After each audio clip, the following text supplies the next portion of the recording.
Welcome to The Winner's Voice, where timeless books inspire powerful minds and lasting success. Today, we bring you From Propaganda by Edward L. Bernays. Let's begin. Chapter 1. Organizing Chaos. The conscious and intelligent manipulation of the organized habits and opinions of the masses is an important element in democratic society. Those who manipulate this unseen mechanism of society constitute an invisible government which is the true ruling power of our country. We are governed, our minds are molded, our tastes formed, our ideas suggested, largely by men we have never heard of. This is a logical result of the way our democratic society is organized. Vast numbers of human beings must cooperate in this manner if they are to live together as a smoothly functioning society. Our invisible governors are, in many cases, unaware of the identity of their fellow members in the inner cabinet. They govern us by their qualities of natural leadership, their ability to supply needed ideas, and by their key position in the social structure.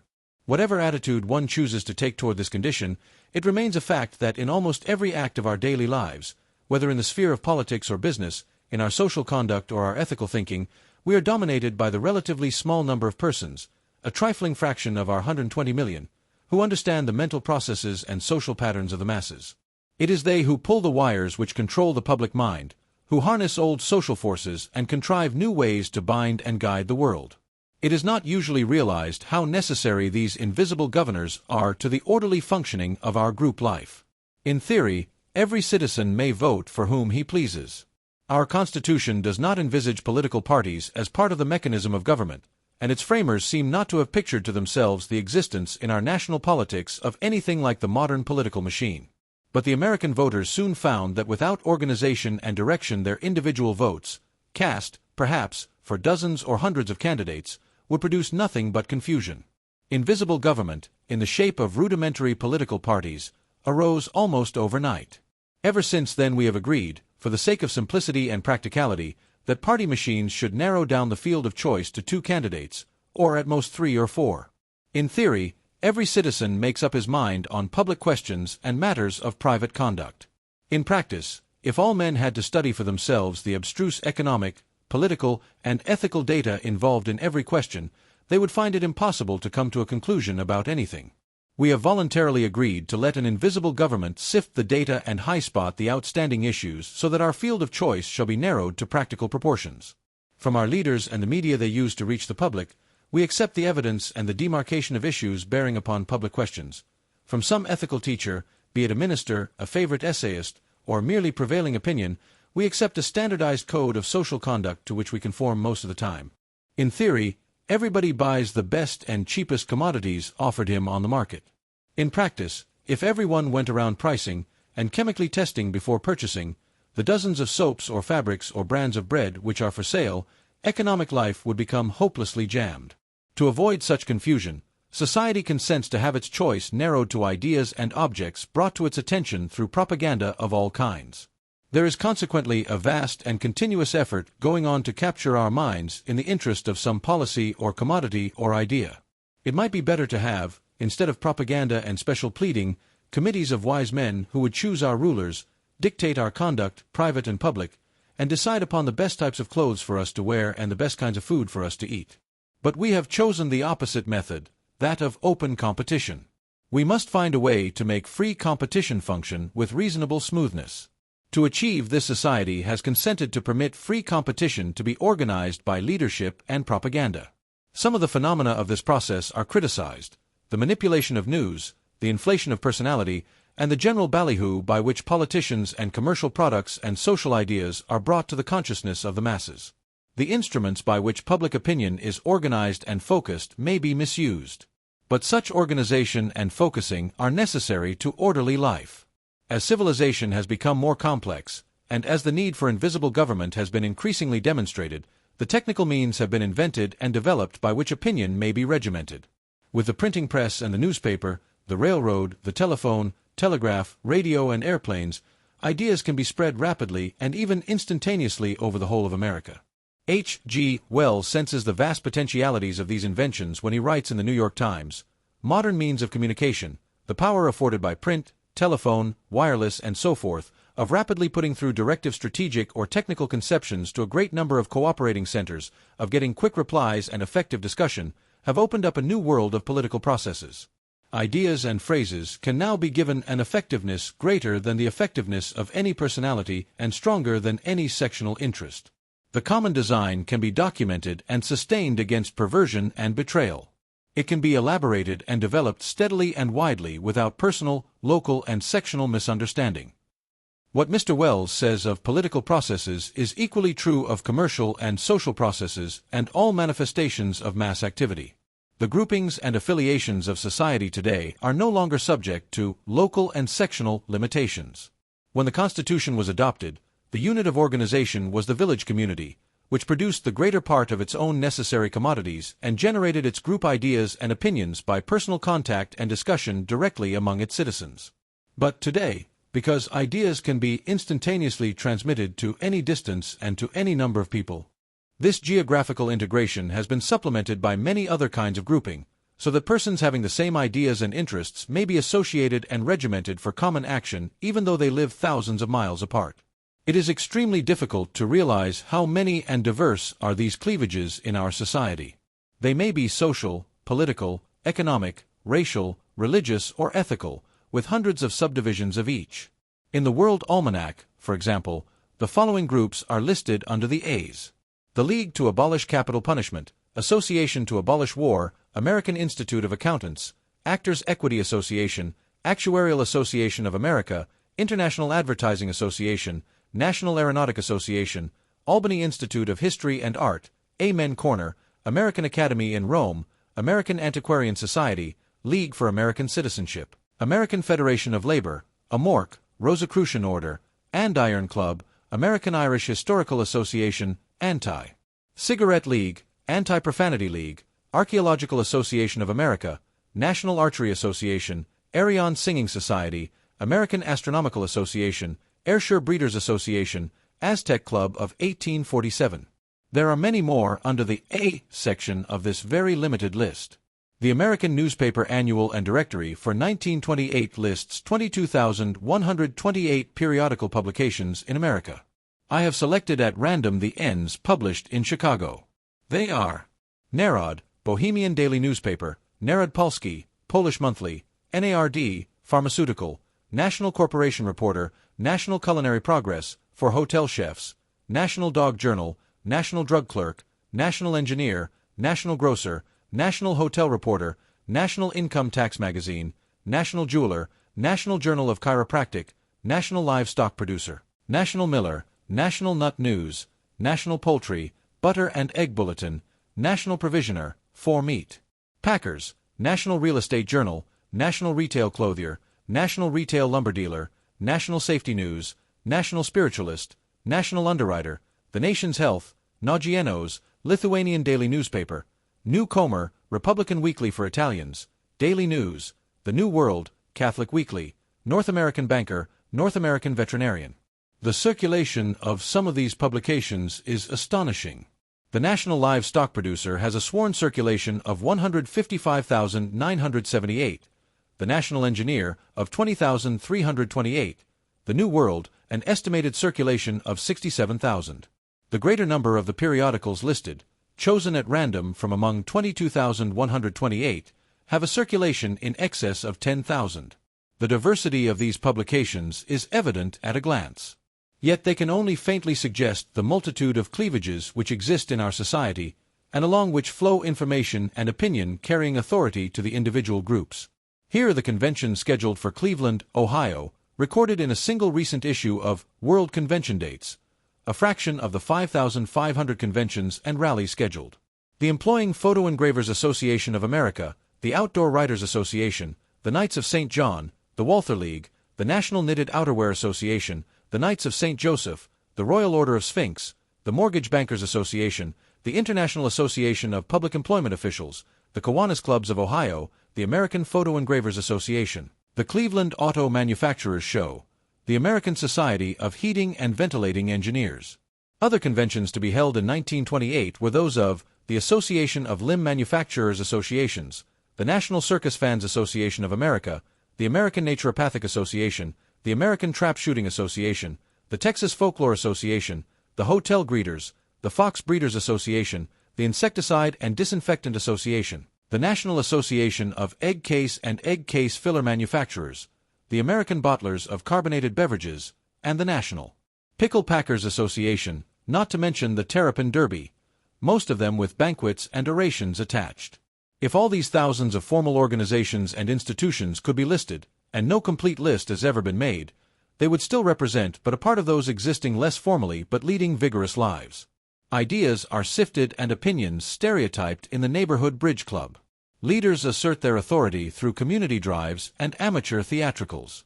Thousands of women may unconsciously belong to a sorority which follows the fashions set by a single society leader.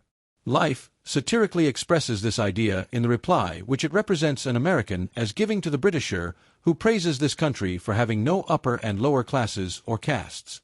Yeah, all we have is the 400, the white-collar men, bootleggers, Wall Street barons, criminals, the DAR, the KKK, the colonial dames, the Masons, Kiwanis and Rotarians, the K of C, the Elks, the censors, the cognoscenti, the morons, heroes like Lindy, the WCTU, politicians, Menconites, the bourgeoisie, immigrants, broadcasters, and the rich and poor.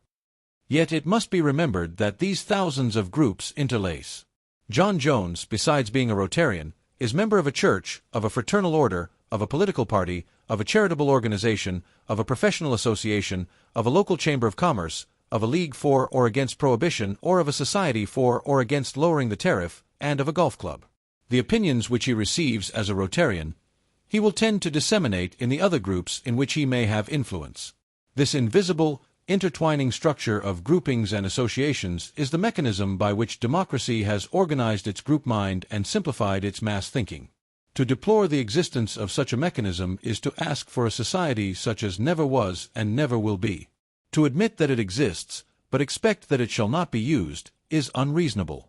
Emil Ludwig represents Napoleon as ever on the watch for indications of public opinion, always listening to the voice of the people, a voice which defies calculation. "Do you know," he said in those days, "what amazes me more than all else? The impotence of force to organize anything." It is the purpose of this book to explain the structure of the mechanism which controls the public mind, and to tell how it is manipulated by the special pleader who seeks to create public acceptance for a particular idea or commodity. It will attempt at the same time to find a due place in the modern democratic scheme for this new propaganda and to suggest its gradually evolving code of ethics and practice. Chapter 2. The New Propaganda. In the days when kings were kings, Louis XIV made his modest remark, "L'état c'est moi." He was nearly right. But times have changed. The steam engine, the multiple press, and the public school, that trio of the Industrial Revolution, have taken the power away from kings and given it to the people. The people actually gained power which the king lost. For economic power tends to draw after it political power, and the history of the Industrial Revolution shows how that power passed from the king and the aristocracy to the bourgeoisie. Universal suffrage and universal schooling reinforced this tendency, and at last even the bourgeoisie stood in fear of the common people. For the masses promised to become king. Today, however, a reaction has set in. The minority has discovered a powerful help in influencing majorities. It has been found possible so to mold the mind of the masses that they will throw their newly gained strength in the desired direction. In the present structure of society, this practice is inevitable. Whatever of social importance is done today, whether in politics, finance, manufacture, agriculture, charity, education, or other fields, must be done with the help of propaganda. Propaganda is the executive arm of the invisible government. Universal literacy was supposed to educate the common man to control his environment. Once he could read and write, he would have a mind fit to rule. So ran the democratic doctrine. But instead of a mind, universal literacy has given him rubber stamps inked with advertising slogans, with editorials, with published scientific data, with the trivialities of the tabloids and the platitudes of history, but quite innocent of original thought. Each man's rubber stamps are the duplicates of millions of others, so that when those millions are exposed to the same stimuli, all receive identical imprints. It may seem an exaggeration to say that the American public gets most of its ideas in this wholesale fashion. The mechanism by which ideas are disseminated on a large scale is propaganda, in the broad sense of an organized effort to spread a particular belief or doctrine. I am aware that the word propaganda carries to many minds an unpleasant connotation. Yet whether, in any instance, propaganda is good or bad depends upon the merit of the cause urged and the correctness of the information published. In itself, the word propaganda has certain technical meanings which, like most things in this world, are neither good nor bad, but custom makes them so. I find the word defined in Funk and Wagnall's dictionary in 4 ways. 1. A society of cardinals, the overseers of foreign missions, also the College of the Propaganda at Rome, founded by Pope Urban VIII in 1627 for the education of missionary priests, Sacred College de Propaganda Fide. 2. Hence, any institution or scheme for propagating a doctrine or system. 3. Effort directed systematically toward the gaining of public support for an opinion or a course of action. 4. The principles advanced by a propaganda. The Scientific American, in a recent issue, pleads for the restoration to respectable usage of that fine old word, propaganda. There is no word in the English language, it says, whose meaning has been so sadly distorted as the word propaganda. The change took place mainly during the late war, when the term took on a decidedly sinister complexion. If you turn to the Standard Dictionary, you will find that the word was applied to a congregation or society of cardinals for the care and oversight of foreign missions which was instituted at Rome in the year 1627. It was applied also to the College of the Propaganda at Rome that was founded by Pope Urban VIII for the education of the missionary priests. Hence, in later years the word came to be applied to any institution or scheme for propagating a doctrine or system. Judged by this definition, we can see that in its true sense propaganda is a perfectly legitimate form of human activity. Any society, whether it be social, religious, or political, which is possessed of certain beliefs, and sets out to make them known, either by the spoken or written words, is practicing propaganda. Truth is mighty and must prevail, and if any body of men believe that they have discovered a valuable truth, it is not merely their privilege but their duty to disseminate that truth. If they realize, as they quickly must, that this spreading of the truth can be done upon a large scale and effectively only by organized effort, they will make use of the press and the platform as the best means to give it wide circulation. Propaganda becomes vicious and reprehensive only when its authors consciously and deliberately disseminate what they know to be lies, or when they aim at effects which they know to be prejudicial to the common good.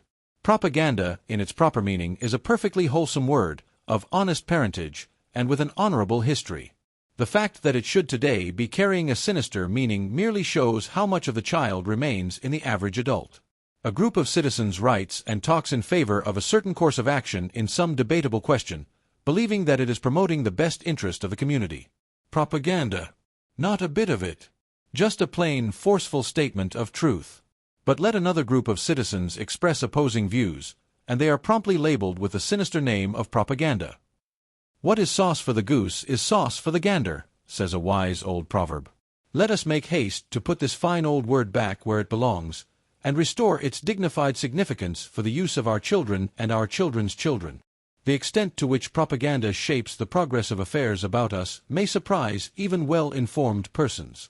Nevertheless, it is only necessary to look under the surface of the newspaper for a hint as to propaganda's authority over public opinion.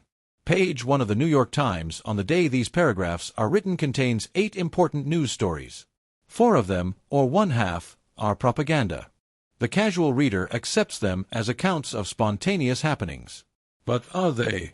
Here are the headlines which announce them. 12 nations warn China real reform must come before they give relief. Pritchett reports Zionism will fail. Realty men demand a transit inquiry. And our living standard highest in history, says Hoover report. Take them in order. The article on China explains the joint report of the Commission on Extraterritoriality in China, presenting an exposition of the powers' stand in the Chinese muddle. What it says is less important than what it is. It was made public by the State Department today, with the purpose of presenting to the American public a picture of the State Department's position. Its source gives it authority, and the American public tends to accept and support the State Department view. The report of Dr. Pritchett, a trustee of the Carnegie Foundation for International Peace, is an attempt to find the facts about this Jewish colony in the midst of a restless Arab world. When Dr. Pritchett's survey convinced him that in the long run Zionism would bring more bitterness and more unhappiness both for the Jew and for the Arab, this point of view was broadcast with all the authority of the Carnegie Foundation, so that the public would hear and believe. The statement by the president of the Real Estate Board of New York and Secretary Hoover's report are similar attempts to influence the public toward an opinion. These examples are not given to create the impression that there is anything sinister about propaganda. They are set down rather to illustrate how conscious direction is given to events, and how the men behind these events influence public opinion. As such, they are examples of modern propaganda. At this point, we may attempt to define propaganda. Modern propaganda is a consistent, enduring effort to create or shape events to influence the relations of the public to an enterprise, idea, or group. This practice of creating circumstances and of creating pictures in the minds of millions of persons is very common. Virtually no important undertaking is now carried on without it, whether that enterprise be building a cathedral, endowing a university, marketing a moving picture, floating a large bond issue, or electing a president. Sometimes the effect on the public is created by a professional propagandist, sometimes by an amateur deputed for the job. The important thing is that it is universal and continuous, and in its sum total it is regimenting the public mind every bit as much as an army regiments the bodies of its soldiers. So vast are the numbers of minds which can be regimented, and so tenacious are they when regimented, that a group at times offers an irresistible pressure before which legislators, editors, and teachers are helpless. The group will cling to its stereotype, as Walter Lippmann calls it, making of those supposedly powerful beings, the leaders of public opinion, mere bits of driftwood in the surf. When an imperial wizard, sensing what is perhaps hunger for an ideal, offers a picture of a nation all Nordic and nationalistic, the common man of the older American stock, feeling himself elbowed out of his rightful position and prosperity by the newer immigrant stocks, grasps the picture which fits in so neatly with his prejudices, and makes it his own. He buys the sheet and pillowcase costume, and bands with his fellows by the thousand into a huge group powerful enough to swing state elections and to throw a ponderous monkey wrench into a national convention. In our present social organization, approval of the public is essential to any large undertaking. Hence a laudable movement may be lost unless it impresses itself on the public mind.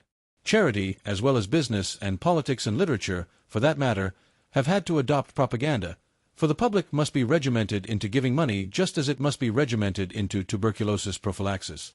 The Near East Relief, the Association for the Improvement of the Condition of the Poor of New York, and all the rest, have to work on public opinion just as though they had tubes of toothpaste to sell. We are proud of our diminishing infant death rate, and that too is the work of propaganda. Propaganda does exist on all sides of us, and it does change our mental pictures of the world. Even if this be unduly pessimistic, and that remains to be proved, the opinion reflects a tendency that is undoubtedly real. In fact, its use is growing as its efficiency in gaining public support is recognized. This, then, evidently indicates the fact that anyone with sufficient influence can lead sections of the public at least for a time and for a given purpose. Formerly, the rulers were the leaders. They laid out the course of history by the simple process of doing what they wanted. And if nowadays the successors of the rulers, those whose position or ability gives them power, can no longer do what they want without the approval of the masses, they find in propaganda a tool which is increasingly powerful in gaining that approval. Therefore, propaganda is here to stay. It was, of course, the astounding success of propaganda during the war that opened the eyes of the intelligent few in all departments of life to the possibilities of regimenting the public mind. The American government and numerous patriotic agencies developed a technique which, to most persons accustomed to bidding for public acceptance, was new. They not only appealed to the individual by means of every approach, visual, graphic, and auditory, to support the national endeavor, but they also secured the cooperation of the key men in every group, persons whose mere word carried authority to hundreds or hundreds of thousands of followers. They thus automatically gained the support of fraternal, religious, commercial, patriotic, social, and local groups whose members took their opinions from their accustomed leaders and spokesmen, or from the periodical publications which they were accustomed to read and believe. At the same time, the manipulators of patriotic opinion made use of the mental clichés and the emotional habits of the public to produce mass reactions against the alleged atrocities, the terror and the tyranny of the enemy. It was only natural, after the war ended, that intelligent persons should ask themselves whether it was not possible to apply a similar technique to the problems of peace. As a matter of fact, the practice of propaganda since the war has assumed very different forms from those prevalent 20 years ago. This new technique may fairly be called the new propaganda. It takes account not merely of the individual, nor even of the mass mind alone, but but also and especially of the anatomy of society, with its interlocking group formations and loyalties. It sees the individual not only as a cell in the social organism but as a cell organized into the social unit. Touch a nerve at a sensitive spot and you get an automatic response from certain specific members of the organism. Business offers graphic examples of the effect that may be produced upon the public by interested groups, such as textile manufacturers losing their markets. This problem arose, not long ago, when the velvet manufacturers were facing ruin because their product had long been out of fashion. Analysis showed that it was impossible to revive a velvet fashion within America. Anatomical hunt for the vital spot. Paris. Obviously. But yes and no. Paris is the home of fashion. Lyons is the home of silk. The attack had to be made at the source. It was determined to substitute purpose for chance and to utilize the regular sources for fashion distribution and to influence the public from these sources. A velvet fashion service, openly supported by the manufacturers, was organized. Its first function was to establish contact with the Lyons manufactories and the Paris couturiers to discover what they were doing, to encourage them to act on behalf of velvet, and to help in the proper exploitation of their wares. An intelligent Parisian was enlisted in the work. He visited Lanvin and Worth, Agnes and Patou, and others and induced them to use velvet in their gowns and hats. It was he who arranged for the distinguished countess this or duchess that to wear the hat or the gown. And as for the presentation of the idea to the public, the American buyer or the American woman of fashion was simply shown the velvet creations in the atelier of the dressmaker or the milliner. She bought the velvet because she liked it and because it was in fashion.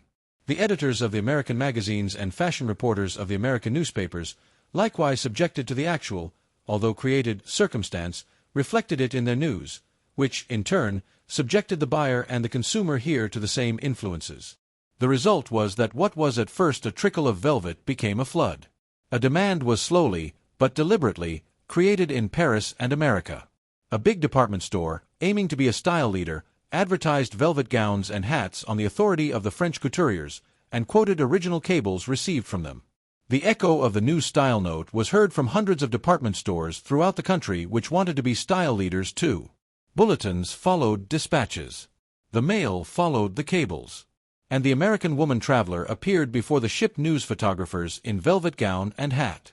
The created circumstances had their effect.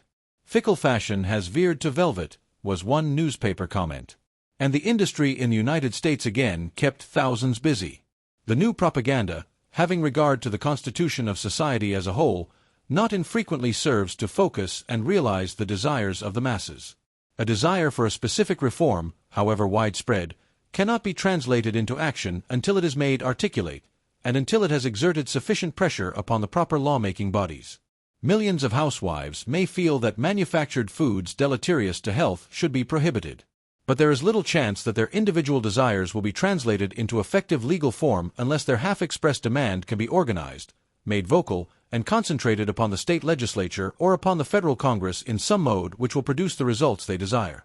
Whether they realize it or not, they call upon propaganda to organize and effectuate their demand. But clearly it is the intelligent minorities which need to make use of propaganda continuously and systematically. In the active, proselytizing minorities in whom selfish interests and public interests coincide lie the progress and development of America. Only through the active energy of the intelligent few can the public at large become aware of and act upon new ideas. Small groups of persons can, and do, make the rest of us think what they please about a given subject. But there are usually proponents and opponents of every propaganda, both of whom are equally eager to convince the majority. Chapter 3. The New Propagandists.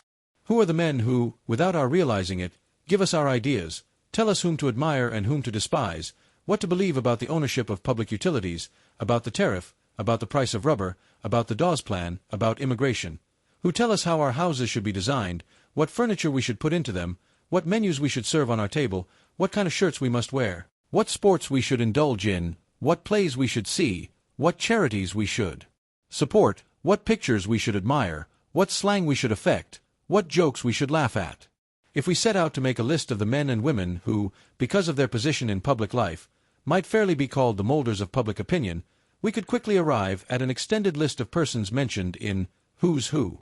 It would obviously include the President of the United States and the members of his cabinet, the senators and representatives in Congress, the governors of our 48 states, the presidents of the chambers of commerce in our 100 largest cities, the chairman of the boards of directors of our 100 or more largest industrial corporations, the president of many of the labor unions affiliated in the American Federation of Labor, the national president of each of the national professional and fraternal organizations, the president of each of the racial or language societies in the country, the 100 leading newspaper and magazine editors, the 50 most popular authors, the presidents of the 50 leading charitable organizations, the 20 leading theatrical or cinema producers, the 100 recognized leaders of fashion, the most popular and influential clergymen in the 100 leading cities, the presidents of our colleges and universities and the foremost members of their faculties, the most powerful financiers in Wall Street, the most noted amateurs of sport, and so on. Such a list would comprise several thousand persons. But it is well known that many of these leaders are themselves led, sometimes by persons whose names are known to few. Many a congressman, in framing his platform, follows the suggestions of a district boss whom few persons outside the political machine have ever heard of. Eloquent divines may have great influence in their communities, but often take their doctrines from a higher ecclesiastical authority. The presidents of chambers of commerce mold the thought of local businessmen concerning public issues, but the opinions which they promulgate are usually derived from some national authority. A presidential candidate may be drafted in response to overwhelming popular demand, but it is well known that his name may be decided upon by half a dozen men sitting around a table in a hotel room. In some instances, the power of invisible wire pullers is flagrant. The power of the invisible cabinet which deliberated at the poker table in a certain little greenhouse in Washington has become a national legend. There was a period in which the major policies of the national government were dictated by a single man, Mark Hanna. A Simmons may, for a few years, succeed in marshalling millions of men on a platform of intolerance and violence. Such persons typify in the public mind the type of ruler associated with the phrase invisible government. But we do not often stop to think that there are dictators in other fields whose influence is just as decisive as that of the politicians I have mentioned. An Irene Castle can establish the fashion of short hair which dominates 9/10 of the women who make any pretense to being fashionable. Paris fashion leaders set the mode of the short skirt, for wearing which, 20 years ago, any woman would simply have been arrested and thrown into jail by the New York police, and the entire women's clothing industry, capitalized at hundreds of millions of dollars, must be reorganized to conform to their dictum. There are invisible rulers who control the destinies of millions. It is not generally realized to what extent the words and actions of our most influential public men are dictated by shrewd persons operating behind the scenes. Nor, what is still more important, the extent to which our thoughts and habits are modified by authorities. In some departments of our daily life, in which we imagine ourselves free agents, we are ruled by dictators exercising great power. A man buying a suit of clothes imagines that he is choosing, according to his taste and his personality, the kind of garment which he prefers. In reality, he may be obeying the orders of an anonymous gentleman tailor in London. This personage is the silent partner in a modest tailoring establishment, which is patronized by gentlemen of fashion and princes of the blood. He suggests to British noblemen and others a blue cloth instead of gray, 2 buttons instead of 3, or sleeves 1/4 of an inch narrower than last season. The distinguished customer approves of the idea. But how does this fact affect John Smith of Topeka? The gentleman tailor is under contract with a certain large American firm, which manufactures men's suits, to send them instantly the designs of the suits chosen by the leaders of London fashion. Upon receiving the designs, with specifications as to color, weight, and texture, the firm immediately places an order with the clothmakers for several $100,000 worth of cloth. The suits made up according to the specifications are then advertised as the latest fashion. The fashionable men in New York, Chicago, Boston, and Philadelphia wear them. And the Topeka man, recognizing this leadership, does the same. Women are just as subject to the commands of invisible government as are men. A silk manufacturer, seeking a new market for its product, suggested to a large manufacturer of shoes that women's shoes should be covered with silk to match their dresses. The idea was adopted and systematically propagandized. A popular actress was persuaded to wear the shoes. The fashion spread. The shoe firm was ready with the supply to meet the created demand. And the silk company was ready with the silk for more shoes. The man who injected this idea into the shoe industry was ruling women in one department of their social lives. Different men rule us in the various departments of our lives. There may be one power behind the throne in politics, another in the manipulation of the federal discount rate, and still another in the dictation of next season's dances. If there were a national invisible cabinet ruling our destinies, a thing which is not impossible to conceive of, it would work through certain group leaders on Tuesday for one purpose, and through an entirely different set on Wednesday for another.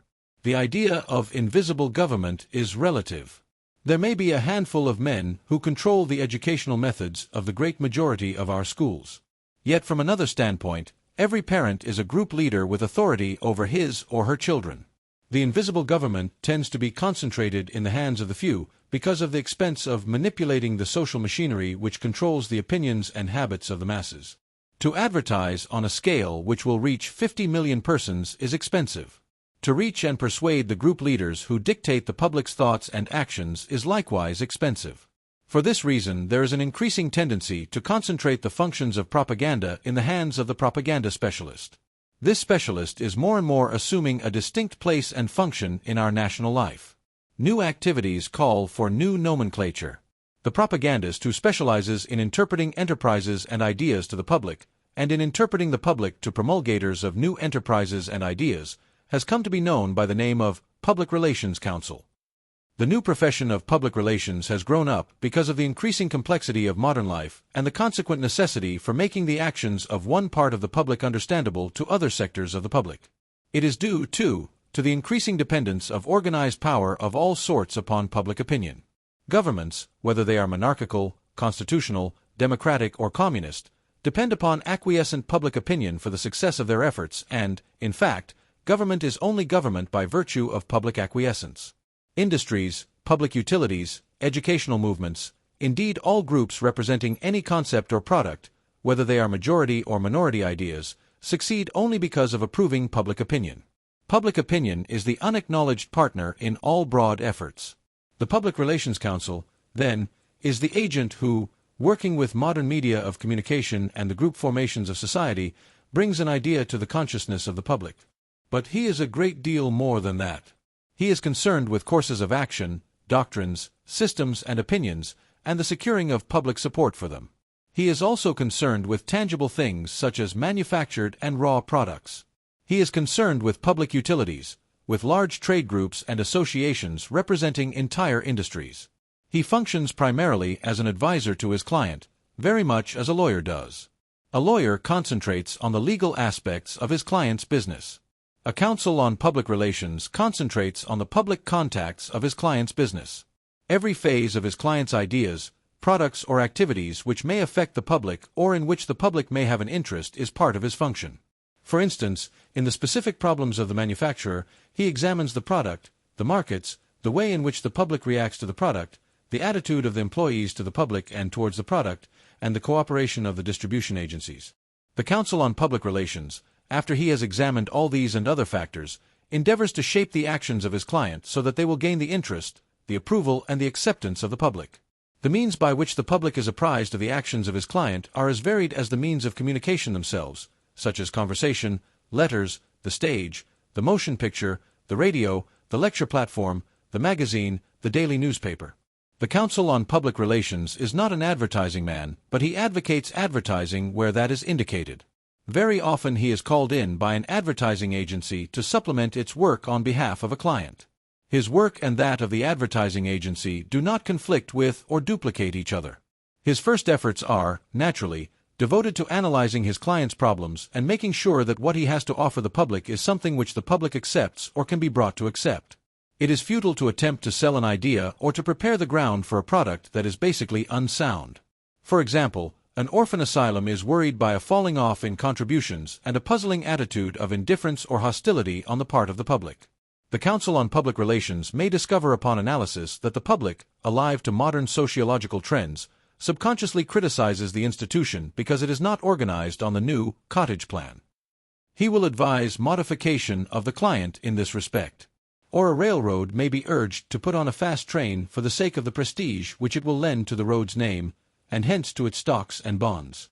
If the corset makers, for instance, wished to bring their product into fashion again, he would unquestionably advise that the plan was impossible, since women have definitely emancipated themselves from the old-style corset. Yet his fashion advisors might report that women might be persuaded to adopt a certain type of girdle which eliminated the unhealthful features of the corset. His next effort is to analyze his public. He studies the groups which must be reached, and the leaders through whom he may approach these groups. Social groups, economic groups, geographical groups, age groups, doctrinal groups, language groups, cultural groups, all these represent the divisions through which, on behalf of his client, he may talk to the public. Only after this double analysis has been made and the results collated, has the time come for the next step, the formulation of policies governing the general practice, procedure, and habits of the client in all those aspects in which he comes in contact with the public. And only when these policies have been agreed upon is it time for the fourth step. The first recognition of the distinct functions of the Public Relations Council arose, perhaps, in the early years of the present century as a result of the insurance scandals coincident with the muckraking of corporate finance in the popular magazines. The interests thus attacked suddenly realized that they were completely out of touch with the public they were professing to serve, and required expert advice to show them how they could understand the public and interpret themselves to it. The Metropolitan Life Insurance Company, prompted by the most fundamental self-interest, initiated a conscious, directed effort to change the attitude of the public toward insurance companies in general, and toward itself in particular, to its profit and the public's benefit. It tried to make a majority movement of itself by getting the public to buy its policies. It reached the public at every point of its corporate and separate existences. To communities, it gave health surveys and expert counsel. To individuals, it gave health creeds and advice. Even the building in which the corporation was located was made a picturesque landmark to see and remember, in other words, to carry on the associative process. And so this company came to have a broad general acceptance. The number and amount of its policies grew constantly, as its broad contacts with society increased. Within a decade, many large corporations were employing public relations counsel under one title or another, for they had come to recognize that they depended upon public goodwill for their continued prosperity. It was no longer true that it was none of the public's business how the affairs of a corporation were managed. They were obliged to convince the public that they were conforming to its demands as to honesty and fairness. Thus a corporation might discover that its labor policy was causing public resentment, and might introduce a more enlightened policy solely for the sake of general goodwill. Or a department store, hunting for the cause of diminishing sales, might discover that its clerks had a reputation for bad manners, and initiate formal instruction in courtesy and tact. The public relations expert may be known as public relations director or counsel. Often he is called secretary or vice president or director. Sometimes he is known as cabinet officer or commissioner. By whatever title he may be called, his function is well defined and his advice has definite bearing on the conduct of the group or individual with whom he is working. Many persons still believe that the Public Relations Council is a propagandist and nothing else. But, on the contrary, the stage at which many suppose he starts his activities may actually be the stage at which he ends them. After the public and the client are thoroughly analyzed and policies have been formulated, his work may be finished. In other cases, the work of the Public Relations Council must be continuous to be effective. For in many instances, only by a careful system of constant, thorough, and frank information will the public understand and appreciate the value of what a merchant, educator, or statesman is doing. The Council on Public Relations must maintain constant vigilance, because inadequate information or false information from unknown sources may have results of enormous importance. A single false rumor at a critical moment may drive down the price of a corporation's stock, causing a loss of millions to stockholders. An air of secrecy or mystery about a corporation's financial dealings may breed a general suspicion capable of acting as an invisible drag on the company's whole dealings with the public. The Council on Public Relations must be in a position to deal effectively with rumors and suspicions, attempting to stop them at their source, counteracting them promptly with correct or more complete information through channels which will be most effective, or best of all establishing such relations of confidence in the concern's integrity that rumors and suspicions will have no opportunity to take root. His function may include the discovery of new markets, the existence of which had been unsuspected. If we accept public relations as a profession, we must also expect it to have both ideals and ethics. The ideal of the profession is a pragmatic one.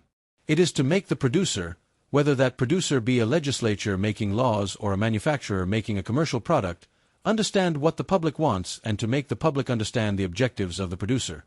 In relation to industry, the ideal of the profession is to eliminate the waste and the friction that result when industry does things or makes things which its public does not want, or when the public does not understand what is being offered it.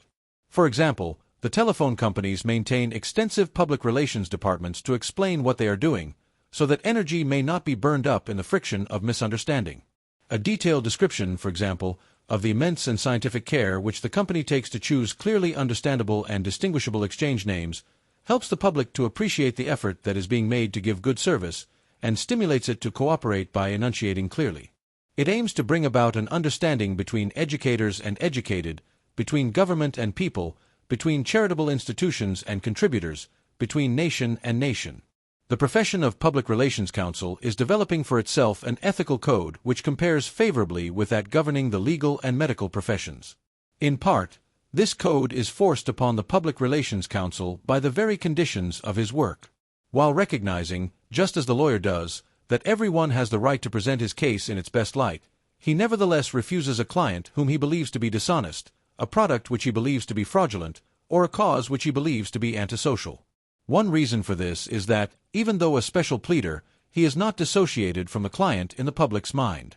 Another reason is that while he is pleading before the court of public opinion, he is at the same time trying to affect that court's judgments and actions.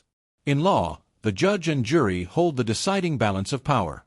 In public opinion, the public relations counsel is judge and jury, because through his pleading of a case the public may accede to his opinion and judgment. He does not accept a client whose interests conflict with those of another client. He does not accept a client whose case he believes to be hopeless or whose product he believes to be unmarketable. He should be candid in his dealings. It must be repeated that his business is not to fool or hoodwink the public. If he were to get such a reputation, his usefulness in his profession would be at an end. When he is sending out propaganda material, it is clearly labeled as to source. The editor knows from whom it comes and what its purpose is, and accepts or rejects it on its merits as news. Chapter 4. The Psychology of Public Relations. The systematic study of mass psychology revealed to students the potentialities of invisible government of society by manipulation of the motives which actuate man in the group. Trotter and Le Bon, who approached the subject in a scientific manner, and Graham Wallas, Walter Lippmann and others who continued with searching studies of the group mind, established that the group has mental characteristics distinct from those of the individual, and is motivated by impulses and emotions which cannot be explained on the basis of what we know of individual psychology. So the question naturally arose: if we understand the mechanism and motives of the group mind, is it not possible to control and regiment the masses according to our will without their knowing it? The recent practice of propaganda has proved that it is possible, at least up to a certain point and within certain limits. Mass psychology is as yet far from being an exact science, and the mysteries of human motivation are by no means all revealed. But at least theory and practice have combined with sufficient success to permit us to know that in certain cases we can effect some change in public opinion with a fair degree of accuracy by operating a certain mechanism, just as the motorist can regulate the speed of his car by manipulating the flow of gasoline. Propaganda is not a science in the laboratory sense, but it is no longer entirely the empirical affair that it was before the advent of the study of mass psychology. It is now scientific in the sense that it seeks to base its operations upon definite knowledge drawn from direct observation of the group mind, and upon the application of principles which have been demonstrated to be consistent and relatively constant. The modern propagandist studies systematically and objectively the material with which he is working in the spirit of the laboratory. If the matter in hand is a nationwide sales campaign, he studies the field by means of a clipping service, or of a corps of scouts, or by personal study at a crucial spot. He determines, for example, which features of a product are losing their public appeal, and in what new direction the public taste is veering. He will not fail to investigate to what extent it is the wife who has the final word in the choice of her husband's car, or of his suits and shirts. Scientific accuracy of results is not to be expected, because many of the elements of the situation must always be beyond his control. He may know with a fair degree of certainty that under favorable circumstances an international flight will produce a spirit of goodwill, making possible even the consummation of political programs. But he cannot be sure that some unexpected event will not overshadow this flight in the public interest, or that some other aviator may not do something more spectacular the day before. Even in his restricted field of public psychology there must always be a wide margin of error. Propaganda, like economics and sociology, can never be an exact science for the reason that its subject matter, like theirs, deals with human beings. If you can influence the leaders, either with or without their conscious cooperation, you automatically influence the group which they sway. But men do not need to be actually gathered together in a public meeting or in a street riot to be subject to the influences of mass psychology. Because man is by nature gregarious, he feels himself to be member of a herd, even when he is alone in his room with the curtains drawn. His mind retains the patterns which have been stamped on it by the group influences. A man sits in his office deciding what stocks to buy. He imagines, no doubt, that he is planning his purchases according to his own judgment. In actual fact, his judgment is a melange of impressions stamped on his mind by outside influences which unconsciously control his thought. He buys a certain railroad stock because it was in the headlines yesterday and hence is the one which comes most prominently to his mind, because he has a pleasant recollection of a good dinner on one of its fast trains, because it has a liberal labor policy, a reputation for honesty, because he has been told that J.P. Morgan owns some of its shares. Trotter and Le Bon concluded that the group mind does not think in the strict sense of the word. In place of thoughts, it has impulses, habits, and emotions. In making up its mind, its first impulse is usually to follow the example of a trusted leader. This is one of the most firmly established principles of mass psychology. It operates in establishing the rising or diminishing prestige of a summer resort, in causing a run on a bank, or a panic on the stock exchange, in creating a bestseller or a box office success. But when the example of the leader is not at hand and the herd must think for itself, it does so by means of clichés, pat words, or images which stand for a whole group of ideas or experiences. Not many years ago, it was only necessary to tag a political candidate with the word interests to stampede millions of people into voting against him, because anything associated with the interests seemed necessarily corrupt. Recently, the word Bolshevik has performed a similar service for persons who wished to frighten the public away from a line of action. By playing upon an old cliché, or manipulating a new one, the propagandist can sometimes swing a whole mass of group emotions. In Great Britain, during the war, the evacuation hospitals came in for a considerable amount of criticism because of the summary way in which they handled their wounded. It was assumed by the public that a hospital gives prolonged and conscientious attention to its patients. When the name was changed to evacuation posts, the critical reaction vanished. No one expected more than an adequate emergency treatment from an institution so named. The cliché hospital was indelibly associated in the public mind with a certain picture. To persuade the public to discriminate between one type of hospital and another, to dissociate the cliché from the picture it evoked, would have been an impossible task. Instead, a new cliché automatically conditioned the public emotion toward these hospitals. Men are rarely aware of the real reasons which motivate their actions. A man may believe that he buys a motor car because, after careful study of the technical features of all makes on the market, he has concluded that this is the best. He is almost certainly fooling himself. He bought it, perhaps, because a friend whose financial acumen he respects bought one last week, or because his neighbors believed he was not able to afford a car of that class, or because its colors are those of his college fraternity. It is chiefly the psychologists of the school of Freud who have pointed out that many of man's thoughts and actions are compensatory substitutes for desires which he has been obliged to suppress. A thing may be desired not for its intrinsic worth or usefulness, but because he has unconsciously come to see in it a symbol of something else, the desire for which he is ashamed to admit to himself. A man buying a car may think he wants it for purposes of locomotion, whereas the fact may be that he would really prefer not to be burdened with it, and would rather walk for the sake of his health. He may really want it because it is a symbol of social position, an evidence of his success in business, or a means of pleasing his wife. This general principle, that men are very largely actuated by motives which they conceal from themselves, is as true of mass as of individual psychology. It is evident that the successful propagandist must understand the true motives and not be content to accept the reasons which men give for what they do. It is not sufficient to understand only the mechanical structure of society, the groupings and cleavages and loyalties. An engineer may know all about the cylinders and pistons of a locomotive, but unless he knows how steam behaves under pressure, he cannot make his engine run. Human desires are the steam which makes the social machine work. Only by understanding them can the propagandist control that vast, loose-jointed mechanism which is modern society. The old propagandist based his work on the mechanistic reaction psychology then in vogue in our colleges.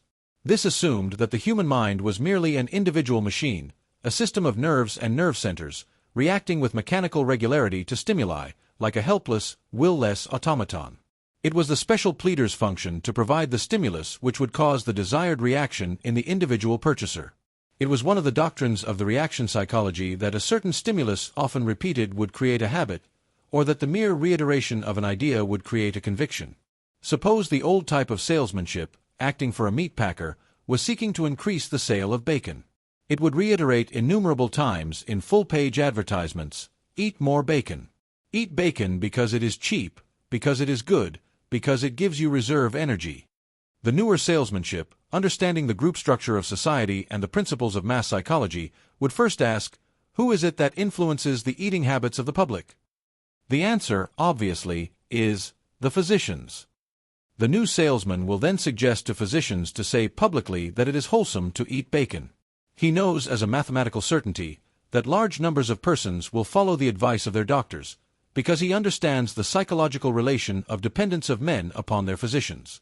The old-fashioned propagandist, using almost exclusively the appeal of the printed word, tried to persuade the individual reader to buy a definite article immediately.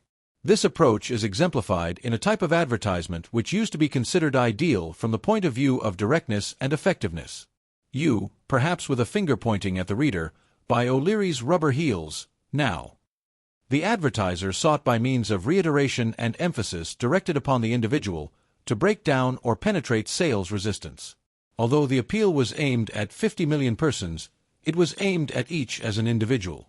The new salesmanship has found it possible, by dealing with men in the mass through their group formations, to set up psychological and emotional currents which will work for him.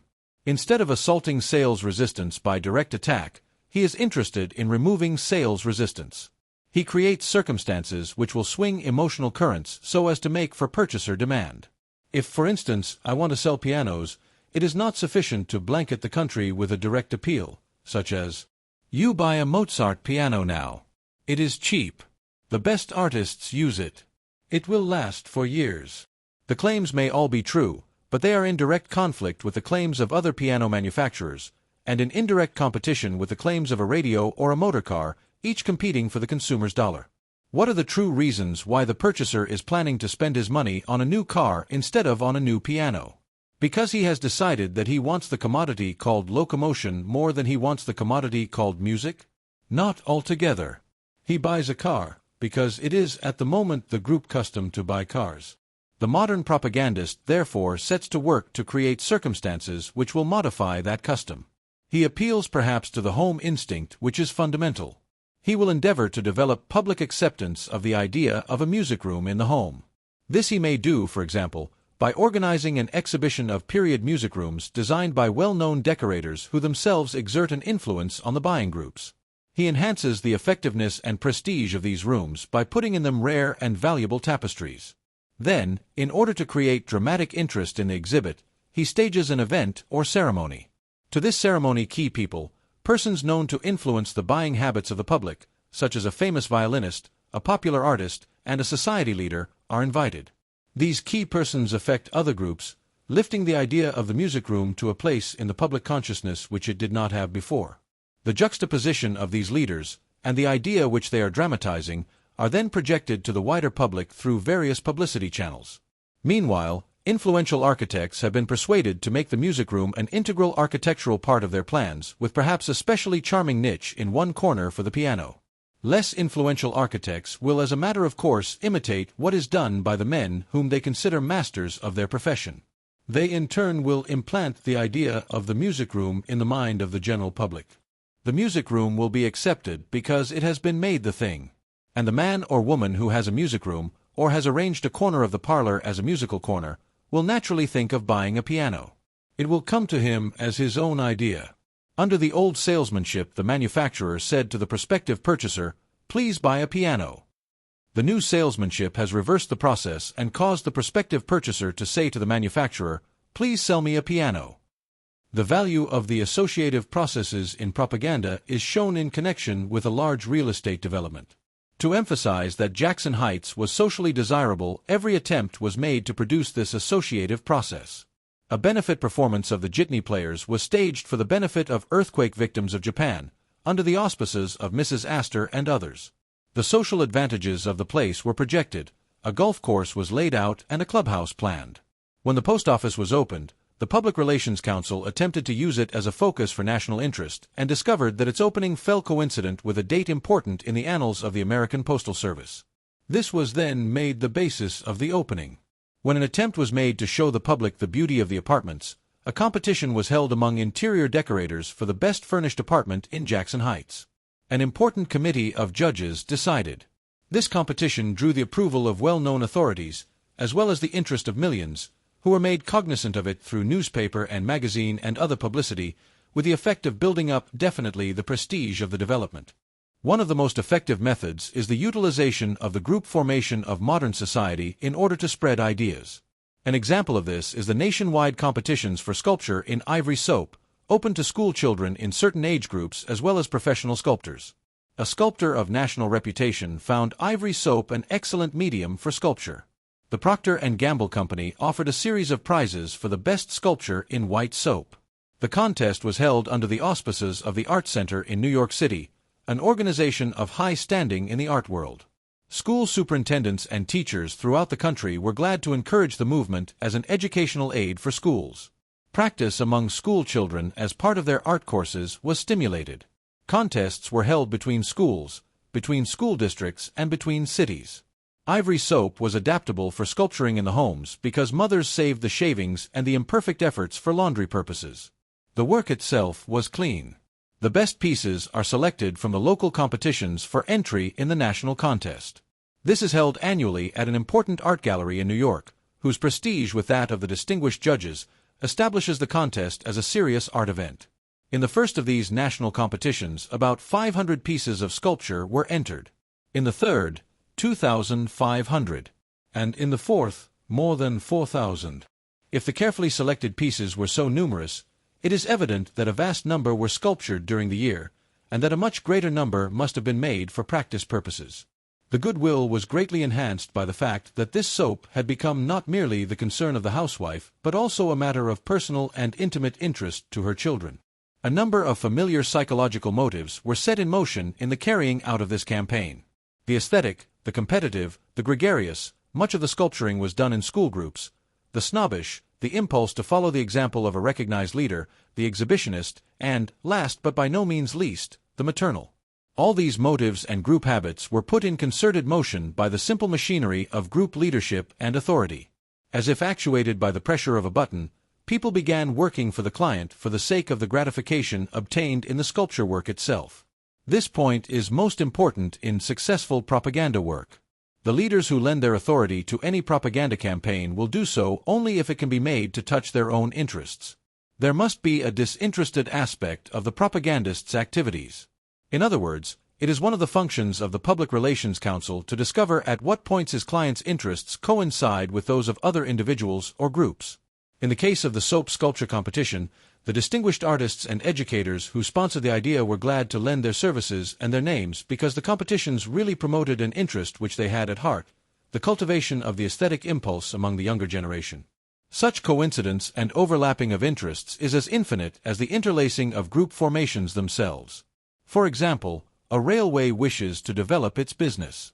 The Council on Public Relations makes a survey to discover at what points its interests coincide with those of its prospective customers.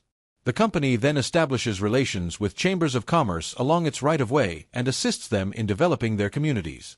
It helps them to secure new plants and industries for the town. It facilitates business through the dissemination of technical information. It is not merely a case of bestowing favors in the hope of receiving favors. These activities of the railroad, besides creating goodwill, actually promote growth on its right-of-way. The interests of the railroad and the communities through which it passes mutually interact and feed one another. In the same way, a bank institutes an investment service for the benefit of its customers in order that the latter may have more money to deposit with the bank. Or a jewelry concern develops an insurance department to insure the jewels it sells, in order to make the purchaser feel greater security in buying jewels. Or a baking company establishes an information service suggesting recipes for bread to encourage new uses for bread in the home. The ideas of the new propaganda are predicated on sound psychology based on enlightened self-interest. I have tried, in these chapters, to explain the place of propaganda in modern American life and something of the methods by which it operates, to tell the why, the what, the who and the how of the invisible government which dictates our thoughts, directs our feelings and controls our actions. In the following chapters, one shall try to show how propaganda functions in specific departments of group activity, to suggest some of the further ways in which it may operate. Chapter 5. Business and the Public. The relationship between business and the public has become closer in the past few decades. Business today is taking the public into partnership. A number of causes, some economic, others due to the growing public understanding of business and the public interest in business, have produced this situation.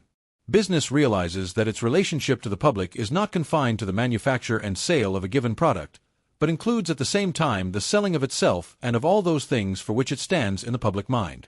20 or 25 years ago, business sought to run its own affairs regardless of the public. The reaction was the muckraking period, in which a multitude of sins were, justly and unjustly, laid to the charge of the interests. In the face of an aroused public conscience, the large corporations were obliged to renounce their contention that their affairs were nobody's business. If today big business were to seek to throttle the public, a new reaction similar to that of 20 years ago would take place, and the public would rise and try to throttle big business with restrictive laws. Business is conscious of the public's conscience. This consciousness has led to a healthy cooperation. Another cause for the increasing relationship is undoubtedly to be found in the various phenomena growing out of mass production. Mass production is only profitable if its rhythm can be maintained, that is, if it can continue to sell its product in steady or increasing quantity. The result is that while, under the handicraft or small unit system of production that was typical a century ago, demand created the supply, today supply must actively seek to create its corresponding demand. A single factory, potentially capable of supplying a whole continent with its particular product, cannot afford to wait until the public asks for its product. It must maintain constant touch, through advertising and propaganda, with the vast public in order to assure itself the continuous demand which alone will make its costly plant profitable. This entails a vastly more complex system of distribution than formerly. To make customers is the new problem. One must understand not only his own business, the manufacture of a particular product, but also the structure, the personality, the prejudices of a potentially universal public. Still another reason is to be found in the improvements in the technique of advertising, as regards both the size of the public which can be reached by the printed word and the methods of appeal. The growth of newspapers and magazines having a circulation of millions of copies, and the art of the modern advertising expert in making the printed message attractive and persuasive, have placed the businessman in a personal relation with a vast and diversified public. Another modern phenomenon, which influences the general policy of big business, is the new competition between certain firms and the remainder of the industry to which they belong. Another kind of competition is between whole industries, in their struggle for a share of the consumer's dollar. When, for example, a soap manufacturer claims that his product will preserve youth, he is obviously attempting to change the public's mode of thinking about soap in general, a thing of grave importance to the whole industry. Or when the metal furniture industry seeks to convince the public that it is more desirable to spend its money for metal furniture than for wood furniture, it is clearly seeking to alter the taste and standards of a whole generation. In either case, business is seeking to inject itself into the lives and customs of millions of persons. Even in a basic sense, business is becoming dependent on public opinion. With the increasing volume and wider diffusion of wealth in America, thousands of persons now invest in industrial stocks.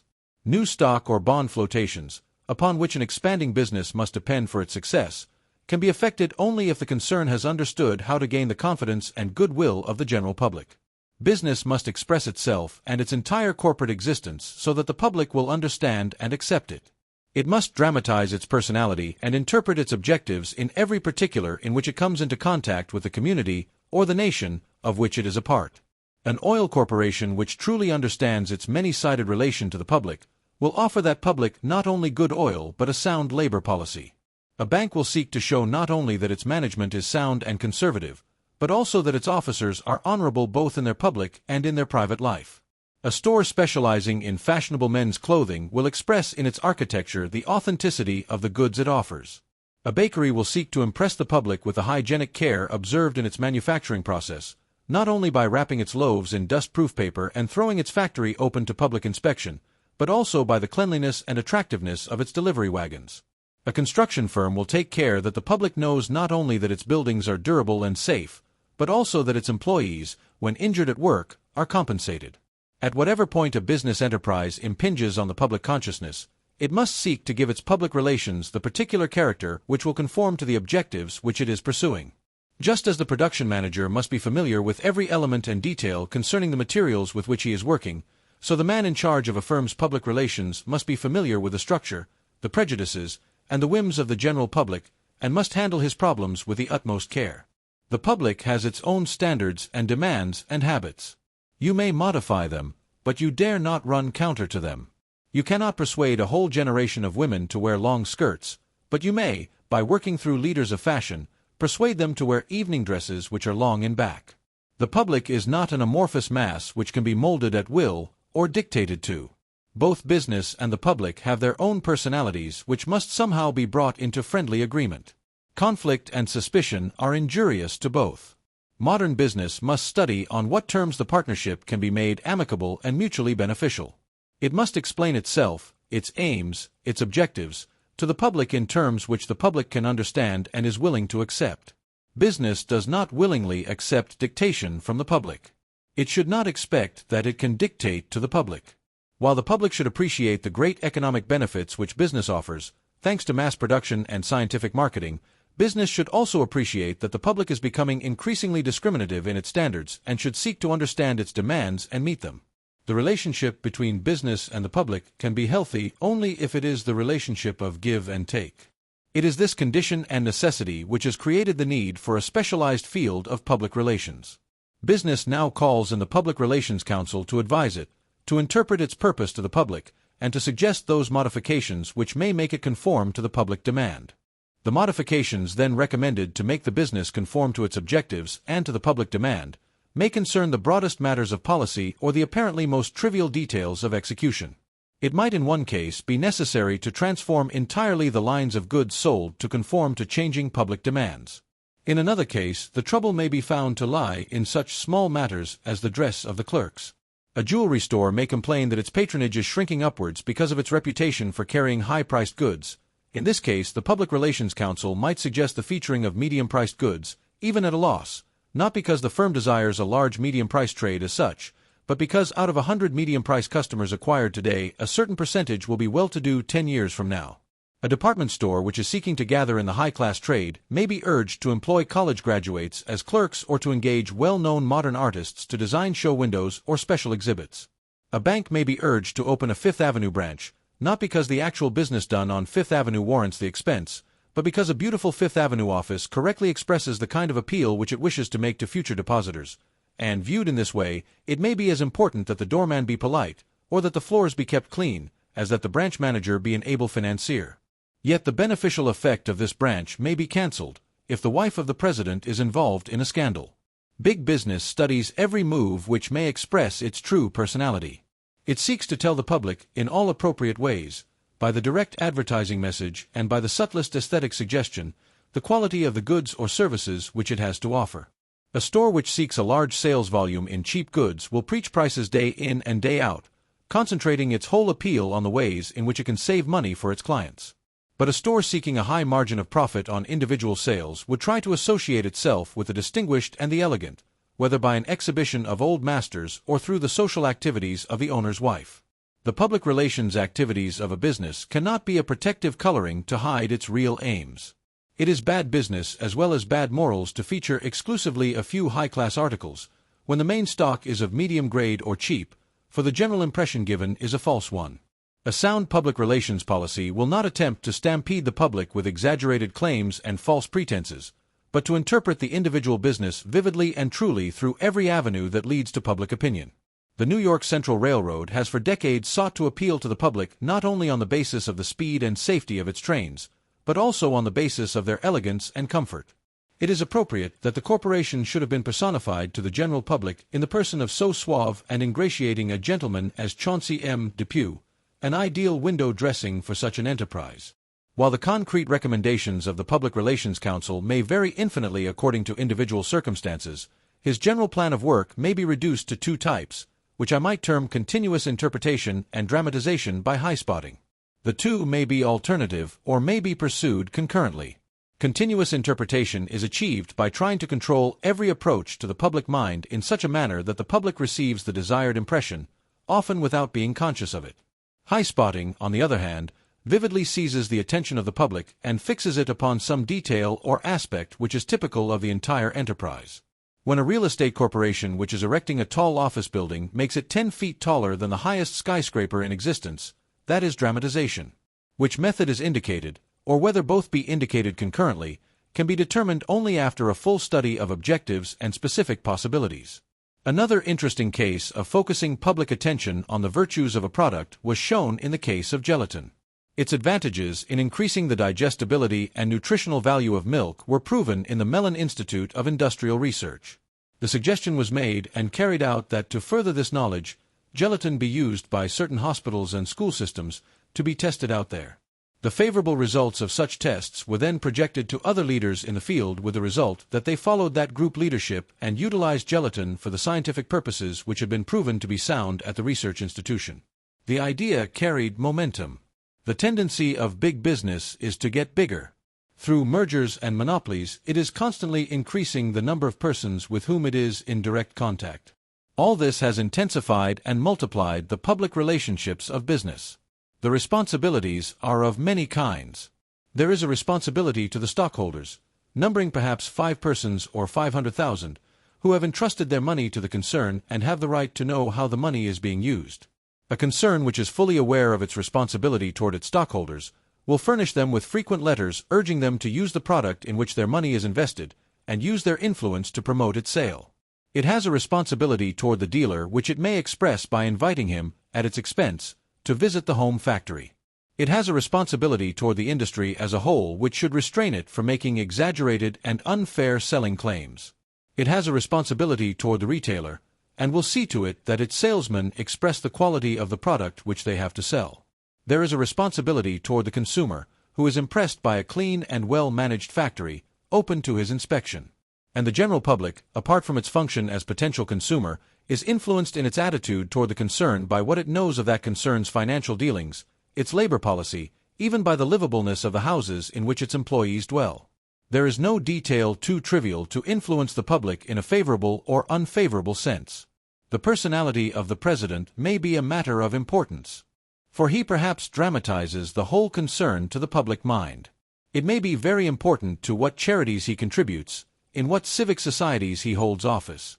If he is a leader in his industry, the public may demand that he be a leader in his community. The businessman has become a responsible member of the social group.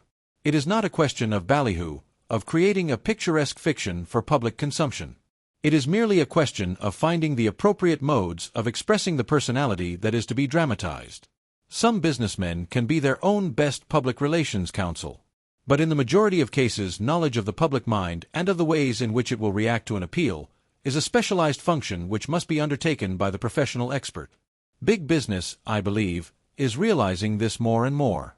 It is increasingly availing itself of the services of the specialist in public relations, whatever may be the title accorded him. And it is my conviction that as big business becomes bigger, the need for expert manipulation of its innumerable contacts with the public will become greater. One reason why the public relations of a business are frequently placed in the hands of an outside expert, instead of being confided to an officer of the company, is the fact that the correct approach to a problem may be indirect. For example, when the luggage industry attempted to solve some of its problems by a public relations policy, it was realized that the attitude of railroads, of steamship companies, and of foreign government-owned railroads was an important factor in the handling of luggage. If a railroad and a baggage man, for their own interest, can be educated to handle baggage with more facility and promptness, with less damage to the baggage and less inconvenience to the passenger, if the steamship company lets down, in its own interests, its restrictions on luggage, if the foreign government eases up on its baggage costs and transportation in order to further tourist travel, then the luggage manufacturers will profit. The problem then, to increase the sale of their luggage, was to have these and other forces come over to their point of view. Hence the public relations campaign was directed not to the public, who were the ultimate consumers, but to these other elements. Also, if the luggage manufacturer can educate the general public on what to wear on trips and when to wear it, he may be increasing the sale of men's and women's clothing, but he will, at the same time, be increasing the sale of his luggage. Propaganda, since it goes to basic causes, can very often be most effective through the manner of its introduction. A campaign against unhealthy cosmetics might be waged by fighting for a return to the washcloth and soap, a fight that very logically might be taken up by health officials all over the country, who would urge the return to the salutary and helpful washcloth and soap instead of cosmetics. The development of public opinion for a cause or line of socially constructive action may very often be the result of a desire on the part of the propagandist to meet successfully his own problem which the socially constructive cause would further. And by doing so, he is actually fulfilling a social purpose in the broadest sense. The soundness of a public relations policy was likewise shown in the case of a shoe manufacturer who made service shoes for patrolmen, firemen, letter carriers, and men in similar occupations. He realized that if he could make acceptable the idea that men in such work ought to be well shod, he would sell more shoes and at the same time further the efficiency of the men. He organized, as part of his business, a foot protection bureau. This bureau disseminated scientifically accurate information on the proper care of the feet, principles which the manufacturer had incorporated in the construction of the shoes. The result was that civic bodies, police chiefs, fire chiefs, and others interested in the welfare and comfort of their men furthered the ideas his product stood for and the product itself, with the consequent effect that more of his shoes were sold more easily. The application of this principle of a common denominator of interest between the object that is sold and the public good will can be carried to infinite degrees. It matters not how much capital you may have, how fair the rates may be, how favorable the conditions of service, if you haven't behind you a sympathetic public opinion, you are bound to fail. This is the opinion of Samuel Insull, one of the foremost traction magnates of the country. And the late Judge Gary of the United States Steel Corporation expressed the same idea when he said, "Once you have the goodwill of the general public, you can go ahead in the work of constructive expansion." Too often many try to discount this vague and intangible element. That way lies destruction. Public opinion is no longer inclined to be unfavorable to the large business merger. It resents the censorship of business by the Federal Trade Commission. It has broken down the antitrust laws where it thinks they hinder economic development. It backs great trusts and mergers which it excoriated a decade ago. The government now permits large aggregations of producing and distributing units, as evidenced by mergers among railroads and other public utilities, because representative government reflects public opinion. Public opinion itself fosters the growth of mammoth industrial enterprises. In the opinion of millions of small investors, mergers and trusts are friendly giants and not ogres, because of the economies, mainly due to quantity production, which they have effected and can pass on to the consumer. This result has been, to a great extent, obtained by a deliberate use of propaganda in its broadest sense. It was obtained not only by modifying the opinion of the public, as the governments modified and marshaled the opinion of their publics during the war, but often by modifying the business concern itself. A cement company may work with road commissions gratuitously to maintain testing laboratories in order to ensure the best quality roads to the public. A gas company maintains a free school of cookery. But it would be rash and unreasonable to take it for granted that because public opinion has come over to the side of big business, it will always remain there. Only recently, Professor W. Z. Ripley of Harvard University, one of the foremost national authorities on business organization and practice, exposed certain aspects of big business which tended to undermine public confidence in large corporations. He pointed out that the stockholders' supposed voting power is often illusory, that annual financial statements are sometimes so brief and summary that to the man in the street they are downright misleading, that the extension of the system of non-voting shares often places the effective control of corporations and their finances in the hands of a small clique of stockholders, and that some corporations refuse to give out sufficient information to permit the public to know the true condition of the concern. Furthermore, no matter how favorably disposed the public may be toward big business in general, the utilities are always fair game for public discontent and need to maintain goodwill with the greatest care and watchfulness. These and other corporations of a semi-public character will always have to face a demand for government or municipal ownership if such attacks as those of Professor Ripley are continued and are, in the public's opinion, justified, unless conditions are changed and care is taken to maintain the contact with the public at all points of their corporate existence. The Public Relations Council should anticipate such trends of public opinion and advise on how to avert them, either by convincing the public that its fears or prejudices are unjustified, or in certain cases by modifying the action of the client to the extent necessary to remove the cause of complaint. In such a case, public opinion might be surveyed and the points of irreducible opposition discovered. The aspects of the situation which are susceptible of logical explanation, to what extent the criticism or prejudice is a habitual emotional reaction, and what factors are dominated by accepted clichés, might be disclosed. In each instance, he would advise some action or modification of policy calculated to make the readjustment. While government ownership is in most instances only varyingly a remote possibility, public ownership of big business through the increasing popular investment in stocks and bonds is becoming more and more a fact. The importance of public relations from this standpoint is to be judged by the fact that practically all prosperous corporations expect at some time to enlarge operations and will need to float new stock or bond issues. The success of such issues depends upon the general record of the concern in the business world and also upon the goodwill which it has been able to create in the general public. When the Victor Talking Machine Company was recently offered to the public, millions of dollars worth of stock were sold overnight. On the other hand, there are certain companies which, although they are financially sound and commercially prosperous, would be unable to float a large stock issue because public opinion is not conscious of them or has some unanalyzed prejudice against them. To such an extent is the successful floating of stocks and bonds dependent upon the public favor that the success of a new merger may stand or fall upon the public acceptance which is created for it. A merger may bring into existence huge new resources, and these resources, perhaps amounting to millions of dollars in a single operation, can often fairly be said to have been created by the expert manipulation of public opinion. It must be repeated that I am not speaking of artificial value given to a stock by dishonest propaganda or stock manipulation, but of the real economic values which are created when genuine public acceptance is gained for an industrial enterprise and becomes a real partner in it. The growth of big business is so rapid that in some lines ownership is more international than national. It is necessary to reach ever larger groups of people if modern industry and commerce are to be financed.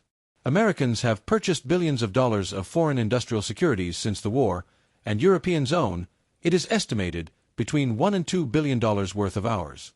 In each case, public acceptance must be obtained for the issue and the enterprise behind it. Public loans, state or municipal, to foreign countries depend upon the goodwill which those countries have been able to create for themselves here.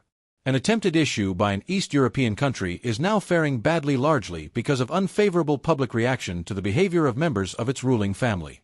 But other countries have no difficulty in placing any issue because the public is already convinced of the prosperity of these nations and the stability of their governments. The new technique of public relations counsel is serving a very useful purpose in business by acting as a complement to legitimate advertisers and advertising in helping to break down unfair competitive exaggerated and overemphatic advertising by reaching the public with the truth through other channels than advertising. Where two competitors in a field are fighting each other with this type of advertising, they are undermining that particular industry to a point where the public may lose confidence in the whole industry. The only way to combat such unethical methods is for ethical members of the industry to use the weapon of propaganda in order to bring out the basic truths of the situation. Take the case of toothpaste, for instance. Here is a highly competitive field in which the preponderance of public acceptance of one product over another can very legitimately rest in inherent values. However, what has happened in this field? One or two of the large manufacturers have asserted advantages for their toothpastes which no single toothpaste discovered up to the present time can possibly have. The competing manufacturer is put in the position either of overemphasizing an already exaggerated emphasis or of letting the overemphasis of his competitor take away his markets. He turns to the weapon of propaganda which can effectively, through various channels of approach to the public, the dental clinics, the schools, the women's clubs, the medical colleges, the dental press, and even the daily press, bring to the public the truth of what a toothpaste can do. This will, of course, have its effect in making the honestly advertised toothpaste get to its real public. Propaganda is potent in meeting unethical or unfair advertising. Effective advertising has become more costly than ever before. Years ago, when the country was smaller and there was no tremendous advertising machinery, it was comparatively easy to get countrywide recognition for a product. A corps of traveling salesmen might persuade the retailers, with a few cigars and a repertory of funny stories, to display and recommend their article on a nationwide scale. Today, a small industry is swamped unless it can find appropriate and relatively inexpensive means of making known the special virtues of its product, while larger industries have sought to overcome the difficulty by cooperative advertising, in which associations of industries compete with other associations. Mass advertising has produced new kinds of competition. Competition between rival products in the same line is, of course, as old as economic life itself. In recent years, much has been said of the new competition. We have discussed it in a previous chapter, between one group of products and another. Stone competes against wood for building, linoleum against carpets, oranges against apples, tin against asbestos for roofing. This type of competition has been humorously illustrated by Mr. O. H. Cheney, vice president of the American Exchange and Irving Trust Company of New York, in a speech before the Chicago Business Secretaries Forum. "Do you represent the millinery trades?" said Mr. Cheney. "The man at your side may serve the fur industry, and by promoting the style of big fur collars on women's coats, he is ruining the hat business by forcing women to wear small and inexpensive hats. You may be interested in the ankles of the fair sex. I mean, you may represent the silk hosiery industry. You have two brave rivals who are ready to fight to the death, to spend millions in the fight, for the glory of those ankles, the leather industry, which has suffered from the low shoe vogue, and the fabrics manufacturers, who yearn for the good old days when skirts were skirts. If you represent the plumbing and heating business, you are the mortal enemy of the textile industry, because warmer homes mean lighter clothes. If you represent the printers, how can you shake hands with the radio equipment man?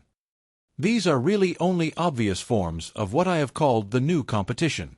The old competition was that between the members of each trade organization. One phase of the new competition is that between the trade associations themselves, between you gentlemen who represent those industries. Intercommodity competition is the new competition between products used alternatively for the same purpose. Interindustrial competition is the new competition between apparently unrelated industries which affect each other or between such industries as compete for the consumer's dollar, and that means practically all industries. Intercommodity competition is, of course, the most spectacular of all. It is the one which seems most of all to have caught the business imagination of the country. More and more businessmen are beginning to appreciate what intercommodity competition means to them. More and more they are calling upon their trade associations to help them, because intercommodity competition cannot be fought single-handed. Take the great war on the dining room table, for instance. 3 times a day, practically every dining room table in the country is the scene of a fierce battle in the new competition. Shall we have prunes for breakfast? No, cry the embattled orange growers and the massed legions of pineapple canners. Shall we eat sauerkraut? Why not eat green olives? Is the answer of the Spaniards. Eat macaroni as a change from potatoes, says one advertiser. And will the potato growers take this challenge lying down? The doctors and dietitians tell us that a normal hard-working man needs only about 2,000 or 3,000 calories of food a day. A banker, I suppose, needs a little less. But what am I to do? The fruit growers, the wheat raisers, the meat packers, the milk producers, the fishermen, all want me to eat more of their products, and are spending millions of dollars a year to convince me. Am I to eat to the point of exhaustion, or am I to obey the doctor and let the farmer and the food packer and the retailer go broke? Am I to balance my diet in proportion to the advertising appropriations of the various producers? Or am I to balance my diet scientifically and let those who overproduce go bankrupt? The new competition is probably keenest in the food industries because there we have a very real limitation on what we can consume. In spite of higher incomes and higher living standards, we cannot eat more than we can eat. I believe that competition in the future will not be only an advertising competition between individual products or between big associations, but that it will in addition be a competition of propaganda. The businessman and advertising man is realizing that he must not discard entirely the methods of Barnum in reaching the public. An example in the annals of George Harrison Phelps of the successful utilization of this type of appeal was the nationwide hookup which announced the launching of the Dodge Victory 6 car. Millions of people, it is estimated, listened in to this program broadcast over 47 stations. The expense was more than $60,000. The arrangements involved an additional telephonic hookup of 20,000 miles of wire and included transmission from Los Angeles, Chicago, Detroit, New Orleans, and New York. Al Jolson did his bit from New Orleans, Will Rogers from Beverly Hills, Fred and Dorothy Stone from Chicago, and Paul Whiteman from New York, at an aggregate artist's fee of $25,000. And there was included a 4-minute address by the president of Dodge Brothers announcing the new car, which gave him access in 4 minutes to an estimated audience of 30 million Americans, the largest number, unquestionably, ever to concentrate their attention on a given commercial product at a given moment. It was a sugar-coated sales message. Modern sales technicians will object, what you say of this method of appeal is true. But it increases the cost of getting the manufacturer's message across. The modern tendency has been to reduce this cost, for example, the elimination of premiums, and concentrate on getting full efficiency from the advertising expenditure. If you hire a golly kersey to sing for bacon, you increase the cost of the bacon by the amount of her very large fee. Her voice adds nothing to the product, but it adds to its cost. Undoubtedly. But all modes of sales appeal require the spending of money to make the appeal attractive. The advertiser in print adds to the cost of his message by the use of pictures or by the cost of getting distinguished endorsements. There is another kind of difficulty, created in the process of big business getting bigger, which calls for new modes of establishing contact with the public. Quantity production offers a standardized product, the cost of which tends to diminish with the quantity sold. If low price is the only basis of competition with rival products, similarly produced, there ensues a cutthroat competition which can end only by taking all the profit and incentive out of the industry. The logical way out of this dilemma is for the manufacturer to develop some sales appeal other than mere cheapness, to give the product, in the public mind, some other attraction, some idea that will modify the product slightly, some element of originality that will distinguish it from products in the same line. Thus, a manufacturer of typewriters paints his machines in cheerful hues. These special types of appeal can be popularized by the manipulation of the principles familiar to the propagandist, the principles of gregariousness, obedience to authority, emulation, and the like. A minor element can be made to assume economic importance by being established in the public mind as a matter of style. Mass production can be split up. Big business will still leave room for small business. Next to a huge department store, there may be located a tiny specialty shop which makes a very good living. The problem of bringing large hats back into fashion was undertaken by a propagandist. The millinery industry 2 years ago was menaced by the prevalence of the simple felt hat, which was crowding out the manufacture of all other kinds of hats and hat ornaments. It was found that hats could roughly be classified in 6 types. It was found, too, that 4 groups might help to change hat fashions: the society leader, the style expert, the fashion editor and writer, the artist who might give artistic approval to the styles, and beautiful mannequins. The problem, then, was to bring these groups together before an audience of hat buyers. A committee of prominent artists was organized to choose the most beautiful girls in New York to wear, in a series of tableaux, the most beautiful hats in the style classifications, at a fashion fete at a leading hotel. A committee was formed of distinguished American women who, on the basis of their interest in the development of an American industry, were willing to add the authority of their names to the idea. A style committee was formed of editors of fashion magazines and other prominent fashion authorities who were willing to support the idea. The girls in their lovely hats and costumes paraded on the running board before an audience of the entire trade. The news of the event affected the buying habits not only of the onlookers, but also of the women throughout the country. The story of the event was flashed to the consumer by her newspaper as well as by the advertisements of her favorite store. Broadsides went to the millinery buyer from the manufacturer.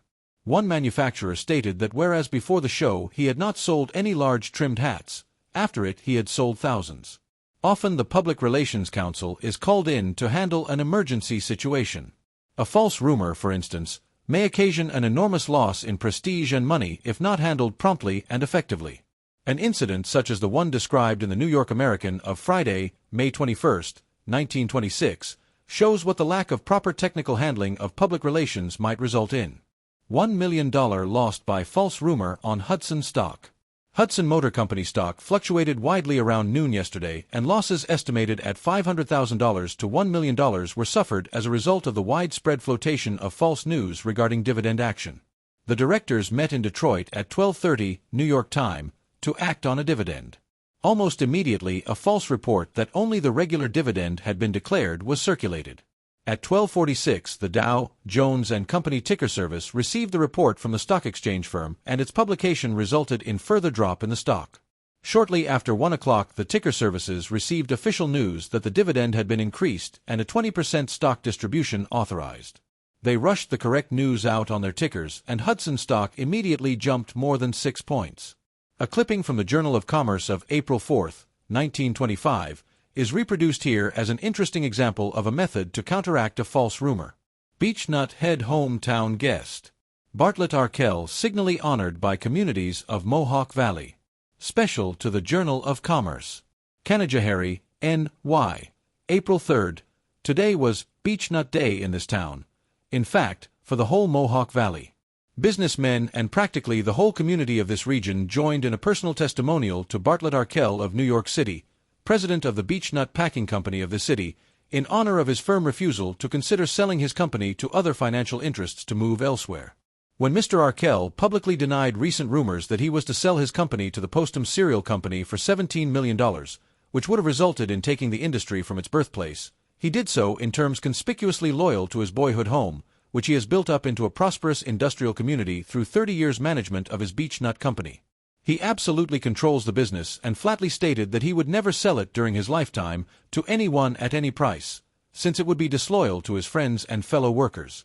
And the whole Mohawk Valley spontaneously decided that such spirit deserved public recognition. Hence, today's festivities.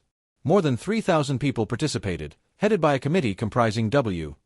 J. Roser, Chairman, B. F. Spracker, H. V. Bush, B. F. Diefendorf and J. H. Cook. They were backed by the Canajoharie and the Mohawk Valley Chambers of Businessmen's Associations. Of course, everyone realized after this that there was no truth in the rumor that the beech nut company was in the market. A denial would not have carried as much conviction. Amusement, too, is a business, one of the largest in America. It was the amusement business, first the circus and the medicine show, then the theater, which taught the rudiments of advertising to industry and commerce. The latter adopted the ballyhoo of the show business. But under the stress of practical experience, it adapted and refined these crude advertising methods to the precise ends it sought to obtain. The theater has, in its turn, learned from business, and has refined its publicity methods to the point where the old stentorian methods are in the discard. The modern publicity director of a theater syndicate or a motion picture trust is a businessman, responsible for the security of tens or hundreds of millions of dollars of invested capital. He cannot afford to be a stunt artist or a freelance adventurer in publicity. He must know his public accurately and modify its thoughts and actions by means of the methods which the amusement world has learned from its old pupil, big business. As public knowledge increases and public taste improves, business must be ready to meet them halfway. Modern business must have its finger continuously on the public pulse. It must understand the changes in the public mind and be prepared to interpret itself fairly and eloquently to changing opinion. Chapter 6. Propaganda and Political Leadership.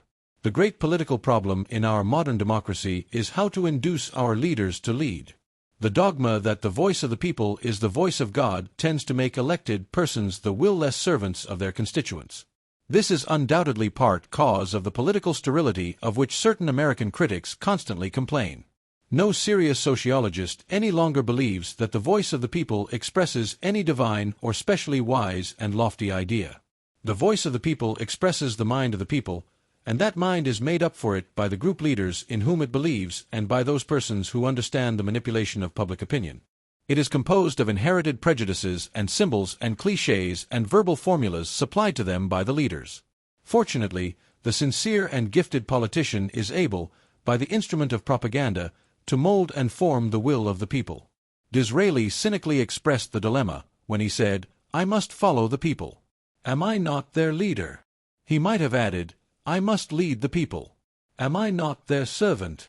Unfortunately, the methods of our contemporary politicians, in dealing with the public, are as archaic and ineffective as the advertising methods of business in 1900 would be today. While politics was the first important department of American life to use propaganda on a large scale, it has been the slowest in modifying its propaganda methods to meet the changed conditions of the public mind. American business first learned from politics the methods of appealing to the broad public. But it continually improved those methods in the course of its competitive struggle, while politics clung to the old formulas. The political apathy of the average voter, of which we hear so much, is undoubtedly due to the fact that the politician does not know how to meet the conditions of the public mind. He cannot dramatize himself and his platform in terms which have real meaning to the public. Acting on the fallacy that the leader must slavishly follow, he deprives his campaign of all dramatic interest. An automaton cannot arouse the public interest. A leader, a fighter, a dictator can. But, given our present political conditions under which every office-seeker must cater to the vote of the masses, the only means by which the born leader can lead is the expert use of propaganda. Whether in the problem of getting elected to office or in the problem of interpreting and popularizing new issues, or in the problem of making the day-to-day administration of public affairs a vital part of the community life, the use of propaganda, carefully adjusted to the mentality of the masses, is an essential adjunct of political life. The successful businessman today apes the politician. He has adopted the glitter and the ballyhoo of the campaign. He has set up all the sideshows. He has annual dinners that are a compendium of speeches, flags, bombast, stateliness, pseudo-democracy slightly tinged with paternalism. On occasion he doles out honors to employees, much as the Republic of classic times rewarded its worthy citizens. But these are merely the sideshows, the drums, of big business, by which it builds up an image of public service and of honorary service. This is but one of the methods by which business stimulates loyal enthusiasms on the part of directors, the workers, the stockholders, and the consumer public. It is one of the methods by which big business performs its function of making and selling products to the public. The real work and campaign of business consists of intensive study of the public, the manufacture of products based on this study, and exhaustive use of every means of reaching the public. Political campaigns today are all sideshows, all honors, all bombast, glitter, and speeches. These are for the most part unrelated to the main business of studying the public scientifically, of supplying the public with party, candidate, platform, and performance, and selling the public these ideas and products. Politics was the first big business in America. Therefore, there is a good deal of irony in the fact that business has learned everything that politics has had to teach, but that politics has failed to learn very much from business methods of mass distribution of ideas and products. Emily Newell Blair has recounted in The Independent a typical instance of the waste of effort and money in a political campaign, a week speaking tour in which she herself took part. She estimates that on a 5-day trip covering nearly 1,000 miles she and the United States Senator with whom she was making political speeches addressed no more than 1,105 persons, whose votes might conceivably have been changed as a result of their efforts. The cost of this appeal to these voters she estimates, calculating the value of the time spent on a very moderate basis, as $15.27 for each vote which might have been changed as a result of the campaign. This, she says, was a drive for votes, just as an Ivory soap advertising campaign is a drive for sales. But, she asks, what would a company executive say to a sales manager who sent a high-priced speaker to describe his product to less than 1,200 people at a cost of $15.27 for each possible buyer? She finds it amazing that the very men who make their millions out of cleverly devised drives for soap and bonds and cars will turn around and give large contributions to be expended for vote-getting in an utterly inefficient and antiquated fashion. It is, indeed, incomprehensible that politicians do not make use of the elaborate business methods that industry has built up. Because a politician knows political strategy, can develop campaign issues, can devise strong planks for platforms and envisage broad policies, it does not follow that he can be given the responsibility of selling ideas to a public as large as that of the United States. The politician understands the public. He knows what the public wants and what the public will accept. But the politician is not necessarily a general sales manager, a public relations counsel, or a man who knows how to secure mass distribution of ideas. Obviously, an occasional political leader may be capable of combining every feature of leadership, just as in business there are certain brilliant industrial leaders who are financiers, factory directors, engineers, sales managers, and public relations counsel all rolled into one. Big business is conducted on the principle that it must prepare its policies carefully, and that in selling an idea to the large buying public of America, it must proceed according to broad plans. The political strategist must do likewise. The entire campaign should be worked out according to broad basic plans. Platforms, planks, pledges, budgets, activities, personalities, must be as carefully studied, apportioned and used as they are when big business desires to get what it wants from the public. The first step in a political campaign is to determine on the objectives, and to express them exceedingly well in the current form, that is, as a platform. In devising the platform, the leader should be sure that it is an honest platform. Campaign pledges and promises should not be lightly considered by the public, and they ought to carry something of the guarantee principle and money-back policy that an honorable business institution carries with the sale of its goods. The public has lost faith in campaign promotion work. It does not say that politicians are dishonorable, but it does say that campaign pledges are written on the sand. Here then is one fact of public opinion of which the party that wishes to be successful might well take cognizance. To aid in the preparation of the platform, there should be made as nearly scientific an analysis as possible of the public and of the needs of the public. A survey of public desires and demands would come to the aid of the political strategist, whose business it is to make a proposed plan of the activities of the parties and its elected officials during the coming terms of office. A big business that wants to sell a product to the public surveys and analyzes its market before it takes a single step either to make or to sell the product. If one section of the community is absolutely sold to the idea of this product, no money is wasted in reselling it to it. If, on the other hand, Another section of the public is irrevocably committed to another product. No money is wasted on a lost cause.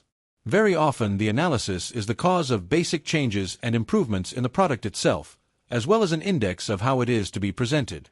So carefully is this analysis of markets and sales made that when a company makes out its sales budget for the year, it subdivides the circulations of the various magazines and newspapers it uses in advertising and calculates with a fair degree of accuracy how many times a section of that population is subjected to the appeal of the company. It knows approximately to what extent a national campaign duplicates and repeats the emphasis of a local campaign of selling. As in the business field, the expenses of the political campaign should be budgeted. A large business today knows exactly how much money it is going to spend on propaganda during the next year or years. It knows that a certain percentage of its gross receipts will be given over to advertising, newspaper, magazine, outdoor and poster, a certain percentage to circularization and sales promotion, such as house organs and dealer aids, and a certain percentage must go to the supervising salesmen who travel around the country to infuse extra stimulus in the local sales campaign. A political campaign should be similarly budgeted. The first question which should be decided is the amount of money that should be raised for the campaign. This decision can be reached by a careful analysis of campaign costs. There is enough precedent in business procedure to enable experts to work this out accurately. Then the second question of importance is the manner in which money should be raised. It is obvious that politics would gain much in prestige if the money-raising campaign were conducted candidly and publicly, like the campaigns for the war funds. Charity drives might be made excellent models for political funds drives. The elimination of the little black bag element in politics would raise the entire prestige of politics in America, and the public interest would be infinitely greater if the actual participation occurred earlier and more constructively in the campaign. Again, as in the business field, there should be a clear decision as to how the money is to be spent. This should be done according to the most careful and exact budgeting, wherein every step in the campaign is given its proportionate importance, and the funds allotted accordingly. Advertising in newspapers and periodicals, posters and street banners, the exploitation of personalities in motion pictures, in speeches and lectures and meetings, spectacular events and all forms of propaganda should be considered proportionately according to the budget, and should zero always be coordinated with the whole plan. Certain expenditures may be warranted if they represent a small proportion of the budget and may be totally unwarranted if they make up a large proportion of the budget. In the same way, the emotions by which the public is appealed to may be made part of the broad plan of the campaign. Unrelated emotions become maudlin and sentimental too easily, are often costly, and too often waste effort because the idea is not part of the conscious and coherent whole. Big business has realized that it must use as many of the basic emotions as possible. The politician, however, has used the emotions aroused by words almost exclusively. To appeal to the emotions of the public in a political campaign is sound. In fact, it is an indispensable part of the campaign. But the emotional content must a. Coincide in every way with the broad basic plans of the campaign and all its minor details. B. Be adapted to the many groups of the public at which it is to be aimed, and c. Conform to the media of the distribution of ideas. The emotions of oratory have been worn down through long years of overuse. Parades, mass meetings, and the like are successful when the public has a frenzied emotional interest in the event. The candidate zero who takes babies on his lap and has his photograph taken is doing a wise thing emotionally, if this act epitomizes a definite plank in his platform. Kissing babies, if it is worth anything, must be used as a symbol for a baby policy, and it must be synchronized with a plank in the platform. But the haphazard staging of emotional events without regard to their value as part of the whole campaign is a waste of effort, just as it would be a waste of effort for the manufacturer of hockey skates to advertise a picture of a church surrounded by spring foliage. It is true that the church appeals to our religious impulses and that everybody loves the spring, but these impulses do not help to sell the idea that hockey skates are amusing, helpful, or increase the general enjoyment of life for the buyer. Present-day politics places emphasis on personality. An entire party, a platform, an international policy is sold to the public, or is not sold, on the basis of the intangible element of personality. A charming candidate is the alchemist's secret that can transmute a prosaic platform into the gold of votes. Helpful as is a candidate who for some reason has caught the imagination of the country, the party and its aims are certainly more important than the personality of the candidate. Not personality, but the ability of the candidate to carry out the party's program adequately, and the program itself should be emphasized in a sound campaign plan. Even Henry Ford, the most picturesque personality in business in America today, has become known through his product, and not his product through him. It is essential for the campaign manager to educate the emotions in terms of groups. The public is not made up merely of Democrats and Republicans. People today are largely uninterested in politics, and their interest in the issues of the campaign must be secured by coordinating it with their personal interests.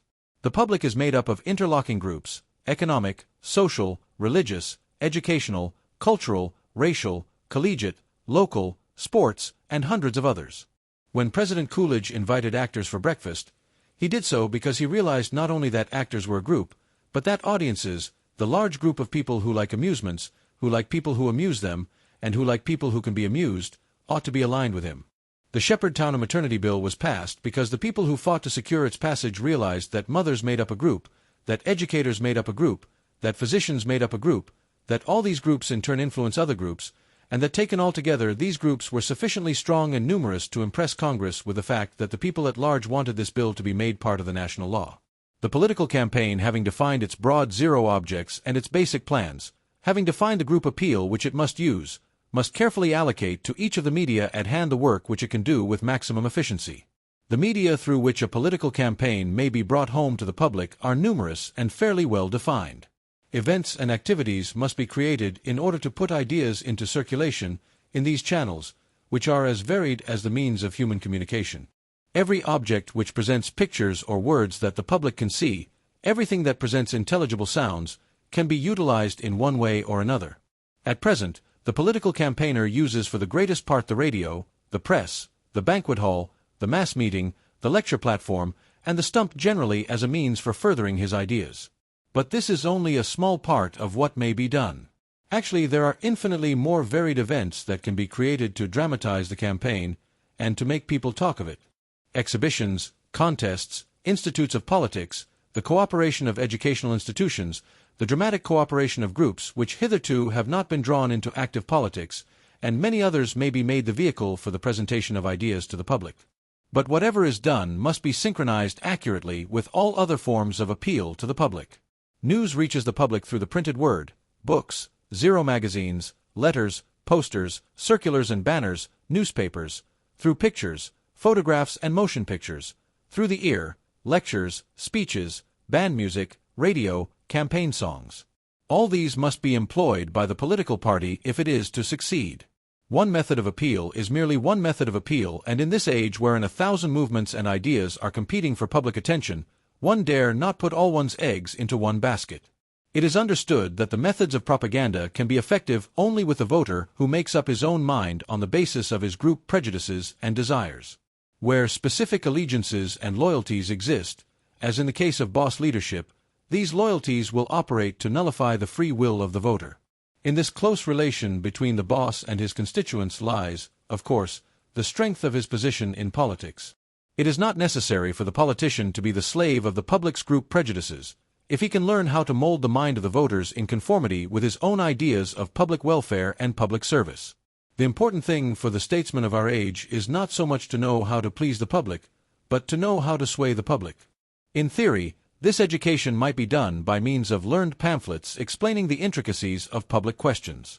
In actual fact, it can be done only by meeting the conditions of the public mind, by creating circumstances which set up trains of thought, by dramatizing personalities, zero by establishing contact with the group leaders who control the opinions of their publics.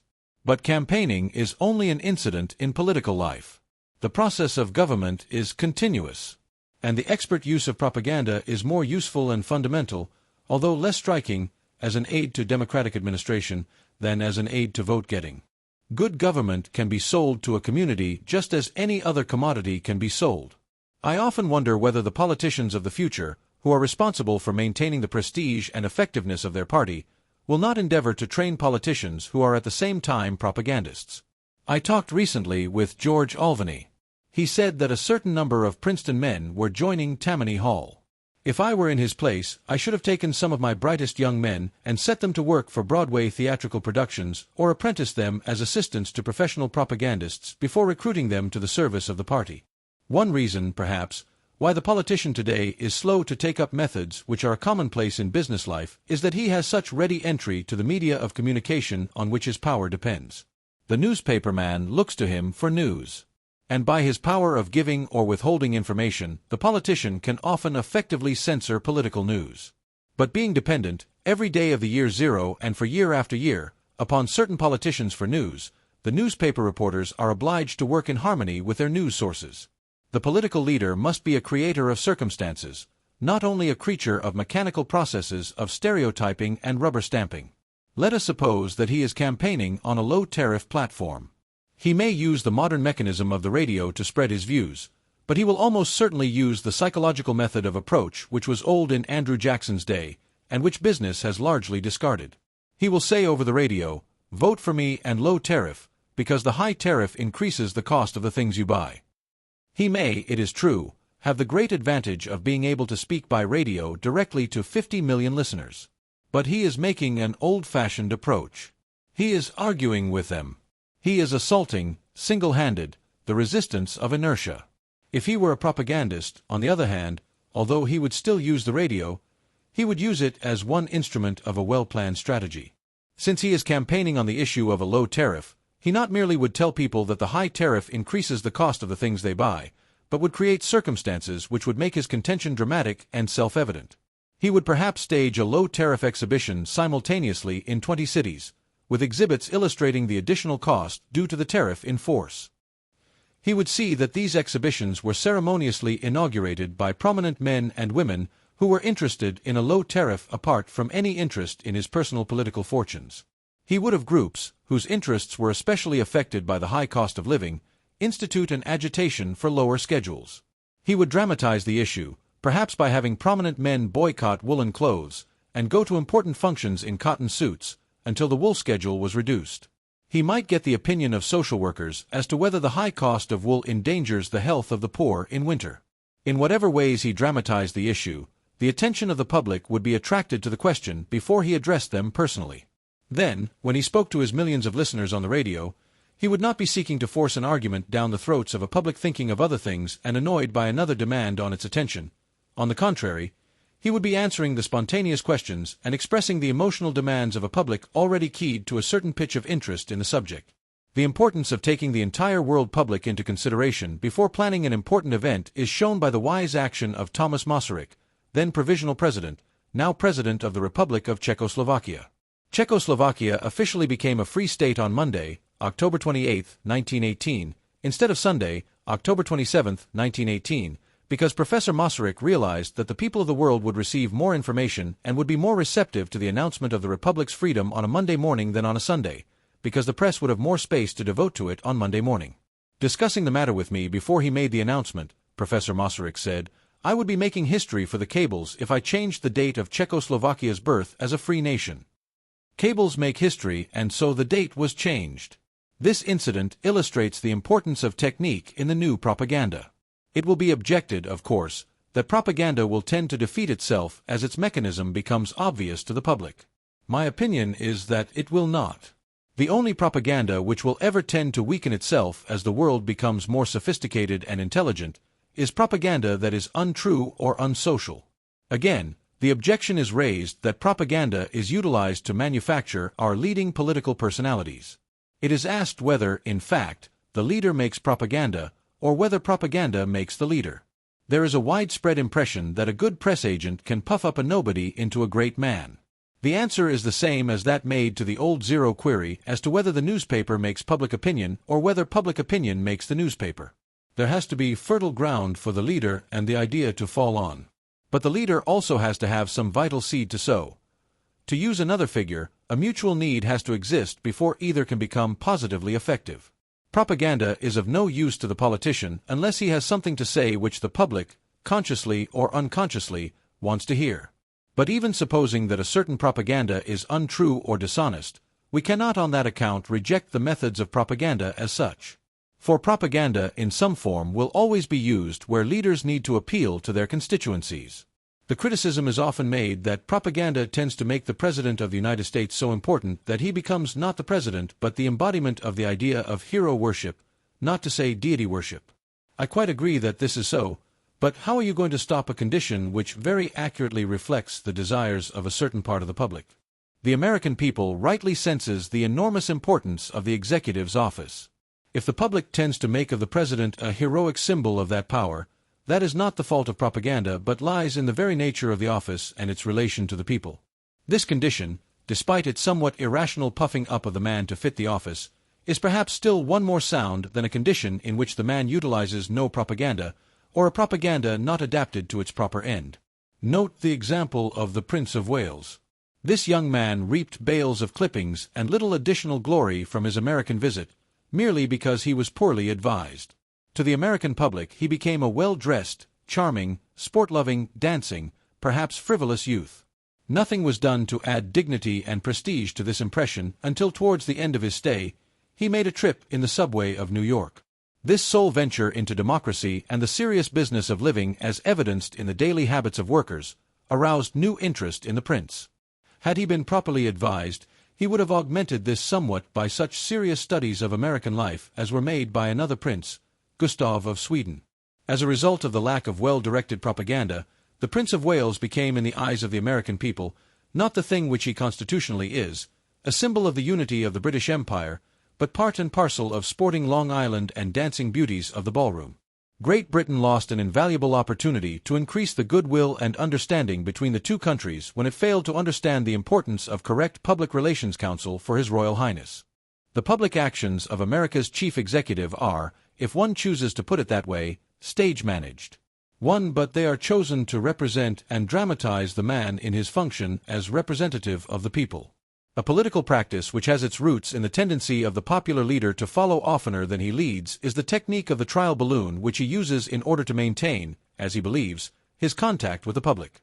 The politician, of course, has his ear to the ground. It might be called the clinical ear. It touches the ground and hears the disturbances of the political universe. But he often does not know what the disturbances mean, whether they are superficial or fundamental. So he sends up his balloon. He may send out an anonymous interview through the press. He then waits for reverberations to come from the public, a public which expresses itself in mass meetings, or resolutions, or telegrams, or even such obvious manifestations as editorials in the partisan or non-partisan press. On the basis of these repercussions, he then publicly adopts his original tentative policy, or rejects it, or modifies it to conform to the sum of public opinion which has reached him. This method is modeled on the peace feelers which were used during the war to sound out the disposition of the enemy to make peace or to test any one of a dozen other popular tendencies. It is the method commonly used by a politician before committing himself to legislation of any kind, and by a government before committing itself on foreign or domestic policies. It is a method which has little justification. If a politician is a real leader, he will be able, by the skillful use of propaganda, to lead the people, instead of following the people by means of the clumsy instrument of trial and error. The propagandist's approach is the exact opposite of that of the politician just described. The whole basis of successful propaganda is to have an objective and then to endeavor to arrive at it through an exact knowledge of the public and modifying circumstances to manipulate and sway that public. The function of a statesman, says George Bernard Shaw, is to express the will of the people in the way of a scientist. The political leader of today should be a leader as finely versed in the technique of propaganda as in political economy and civics. If he remains merely the reflection of the average intelligence of his community, he might as well go out of politics. If one is dealing with a democracy in which the herd and the group follow those whom they recognize as leaders, why should not the young men training for leadership be trained in its technique as well as in its idealism? When the interval between the intellectual classes and the practical classes is too great, says the historian Buckle, the former will possess no influence, the latter will reap no benefits. 1. Propaganda bridges this interval in our modern complex civilization. Only through the wise use of propaganda will our government, considered as the continuous administrative organ of the people, be able to maintain that intimate relationship with the public which is necessary in a democracy. As David Lawrence pointed out in a recent speech, there is need for an intelligent interpretative bureau for our government in Washington. There is, it is true, a division of current information in the Department of State, which at first was headed by a trained newspaperman. But later this position began to be filled by men from the diplomatic service, men who had very little knowledge of the public. While some of these diplomats have done very well, Mr. Lawrence asserted that in the long run the country would be benefited if the functions of this office were in the hands of a different type of person. There should, I believe, be an Assistant Secretary of State who is familiar with the problem of dispensing information to the press, someone upon whom the Secretary of State can call for consultation and who has sufficient authority to persuade the Secretary of State to make public that which, for insufficient reason, is suppressed. The function of the propagandist is much broader in scope than that of a mere dispenser of information to the press. The United States government, 1, should create a Secretary of Public Relations as member of the President's cabinet. The function of this official should be correctly to interpret America's aims and ideals throughout the world, and to keep the citizens of this country in touch with governmental activities and the reasons which prompt them. He would, in short, interpret the people to the government and the government to the people. Such an official would be neither a propagandist nor a press agent, in the ordinary understanding of those terms. He would be, rather, a trained technician who would be helpful in analyzing public thought and public trends, in order to keep the government informed about the public, and the people informed about the government. America's relations with South America and with Europe would be greatly improved under such circumstances. Ours must be a leadership democracy administered by the intelligent minority who know how to regiment and guide the masses. Is this government by propaganda? Call it, if you prefer, government by education. But education, in the academic sense of the word, is not sufficient. It must be enlightened expert propaganda through the creation of circumstances, through the high-spotting of significant events, and the dramatization of important issues. The statesman of the future will thus be enabled to focus the public mind on crucial points of policy, and regiment a vast, heterogeneous mass of voters to clear understanding and intelligent action. Chapter 7. Women's Activities and Propaganda. Women in contemporary America have achieved a legal equality with men. This does not mean that their activities are identical with those of men. Women in the mass still have special interests and activities in addition to their economic pursuits and vocational interests. Women's most obvious influence is exerted when they are organized and armed with the weapon of propaganda. So organized and armed, they have made their influence felt on city councils, state legislatures, and national congresses, upon executives, upon political campaigns, and upon public opinion generally, both local and national. In politics, the American women today occupy a much more important position, from the standpoint of their influence, in their organized groups than from the standpoint of the leadership they have acquired in actual political positions or in actual office holding. The professional woman politician has had, up to the present, not much influence, nor do women generally regard her as being the most important element in question. Ma Ferguson, after all, was simply a woman in the home, a catspaw for a deposed husband. Nellie Ross, the former governor of Wyoming, one is from all accounts hardly a leader of statesmanship or public opinion. If the suffrage campaign did nothing more, it showed the possibilities of propaganda to achieve certain ends. This propaganda today is being utilized by women to achieve their programs in Washington and in the states. In Washington, they are organized as the Legislative Committee of 14 women's organizations, including the League of Women Voters, the Young Women's Christian Association, the Women's Christian Temperance Union, the Federation of Women's Clubs, etc. These organizations map out a legislative program and then use the modern technique of propaganda to make this legislative program actually pass into the law of the land. Their accomplishments in the field are various. They can justifiably take the credit for much welfare legislation. The 8-hour day for women is theirs. Undoubtedly, prohibition and its enforcement are theirs, if they can be considered an accomplishment. So is the Shepherd-Towner Bill, which stipulates support by the central government of maternity welfare in the state governments.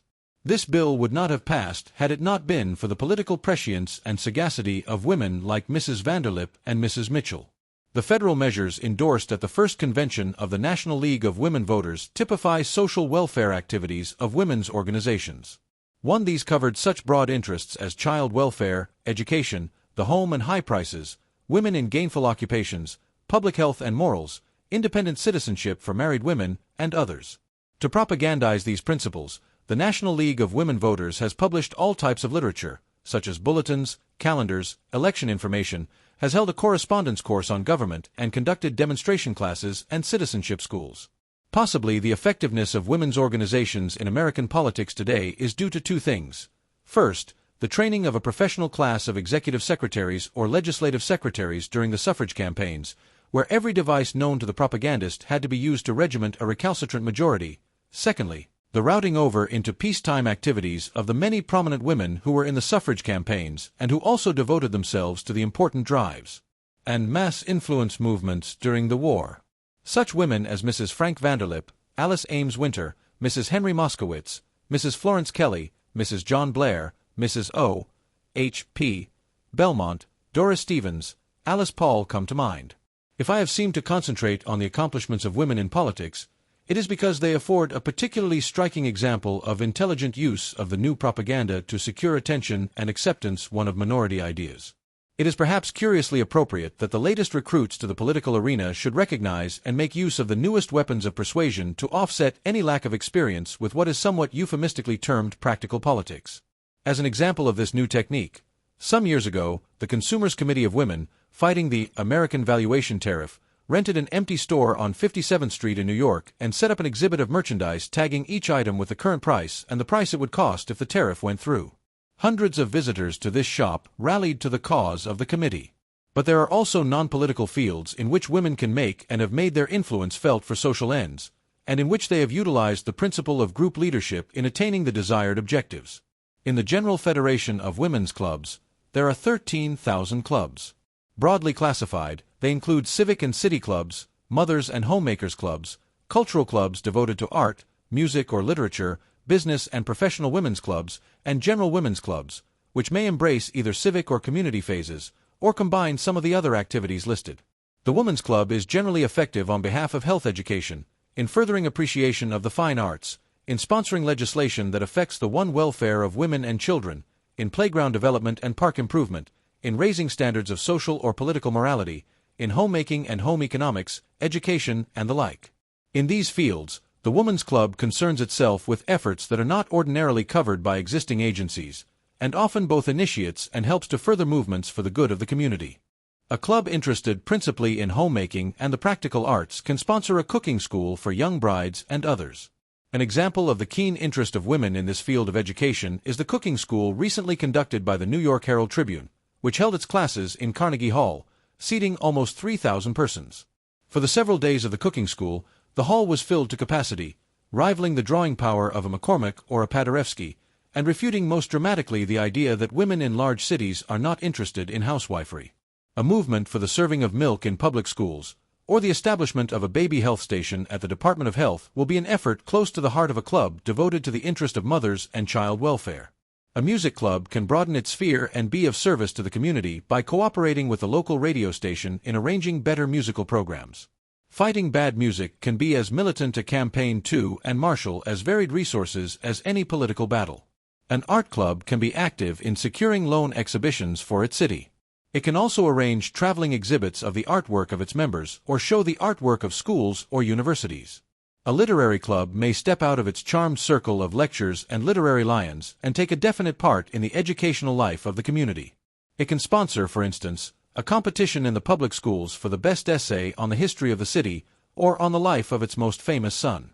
Over and above the particular object for which the Woman's Club may have been constituted, it commonly stands ready to initiate or help any movement which has for its object a distinct public good in the community. More important, it constitutes an organized channel through which women can make themselves felt as a definite part of public opinion. Just as women supplement men in private life, so they will supplement men in public life by concentrating their organized efforts on those objects which men are likely to ignore. There is a tremendous field for women as active protagonists of new ideas and new methods of political and social housekeeping. When organized and conscious of their power to influence their surroundings, women can use their newly acquired freedom in a great many ways to mold the world into a better place to live in. Chapter 8. Propaganda for Education. Education is not securing its proper share of public interest. The public school system, materially and financially, is being adequately supported. There is marked eagerness for a college education and a vague aspiration for culture, expressed in innumerable courses and lectures. The public is not cognizant of the real value of education, and does not realize that education as a social force is not receiving the kind of attention it has the right to expect in a democracy. It is felt, for example, that education is entitled to more space in the newspapers, that well-informed discussion of education hardly exists, that unless such an issue as the Gary school system is created, or outside of an occasional discussion, such as that aroused over Harvard's decision to establish a school of business, education does not attract the active interest of the public. There are a number of reasons for this condition. First of all, there is the fact that the educator has been trained to stimulate to thought the individual students in his classroom, but has not been trained as an educator at large of the public. In a democracy, an educator should, in addition to his academic duties, bear a definite and wholesome relation to the general public. This public does not come within the immediate scope of his academic duties. But in a sense, he depends upon it for his living, for the moral support, and the general cultural tone upon which his work must be based. In the field of education, we find what we have found in politics and other fields, that the evolution of the practitioner of the profession has not kept pace with the social evolution around him, and is out of gear with the instruments for the dissemination of ideas which modern society has developed. If this be true, then the training of the educators in this respect should begin in the normal schools, with the addition to their curricula of whatever is necessary to broaden their viewpoint. The public cannot understand unless the teacher understands the relationship between the general public and the academic idea. The normal school should provide for the training of the educator to make him realize that his is a twofold job: education as a teacher and education as a propagandist. A second reason for the present remoteness of education from the thoughts and interests of the public is to be found in the mental attitude of the pedagogue, whether primary school teacher or college professor, toward the world outside the school. This is a too difficult psychological problem. The teacher finds himself in a world in which the emphasis is put on those objective goals and those objective attainments which are prized by our American society. He himself is but moderately or poorly paid. Judging himself by the standards in common acceptance, he cannot but feel a sense of inferiority because he finds himself continually being compared, in the minds of his own pupils, with the successful businessman and the successful leader in the outside world. Thus the educator becomes repressed and suppressed in our civilization. As things stand, this condition cannot be changed from the outside unless the general public alters its standards of achievement, which it is not likely to do soon. Yet it can be changed by the teaching profession itself, if it becomes conscious not only of its individualistic relation to the pupil, but also of its social relation to the general public. The teaching profession, as such, has the right to carry on a very definite propaganda with a view to enlightening the public and asserting its intimate relation to the society which it serves. In addition to conducting a propaganda on behalf of its individual members, education must also raise the general appreciation of the teaching profession. Unless the profession can raise itself by its own bootstraps, it will fast lose the power of recruiting outstanding talent for itself. Propaganda cannot change all that is at present unsatisfactory too in the educational situation. There are factors, such as low pay and the lack of adequate provision for superannuated teachers, which definitely affect the status of the profession.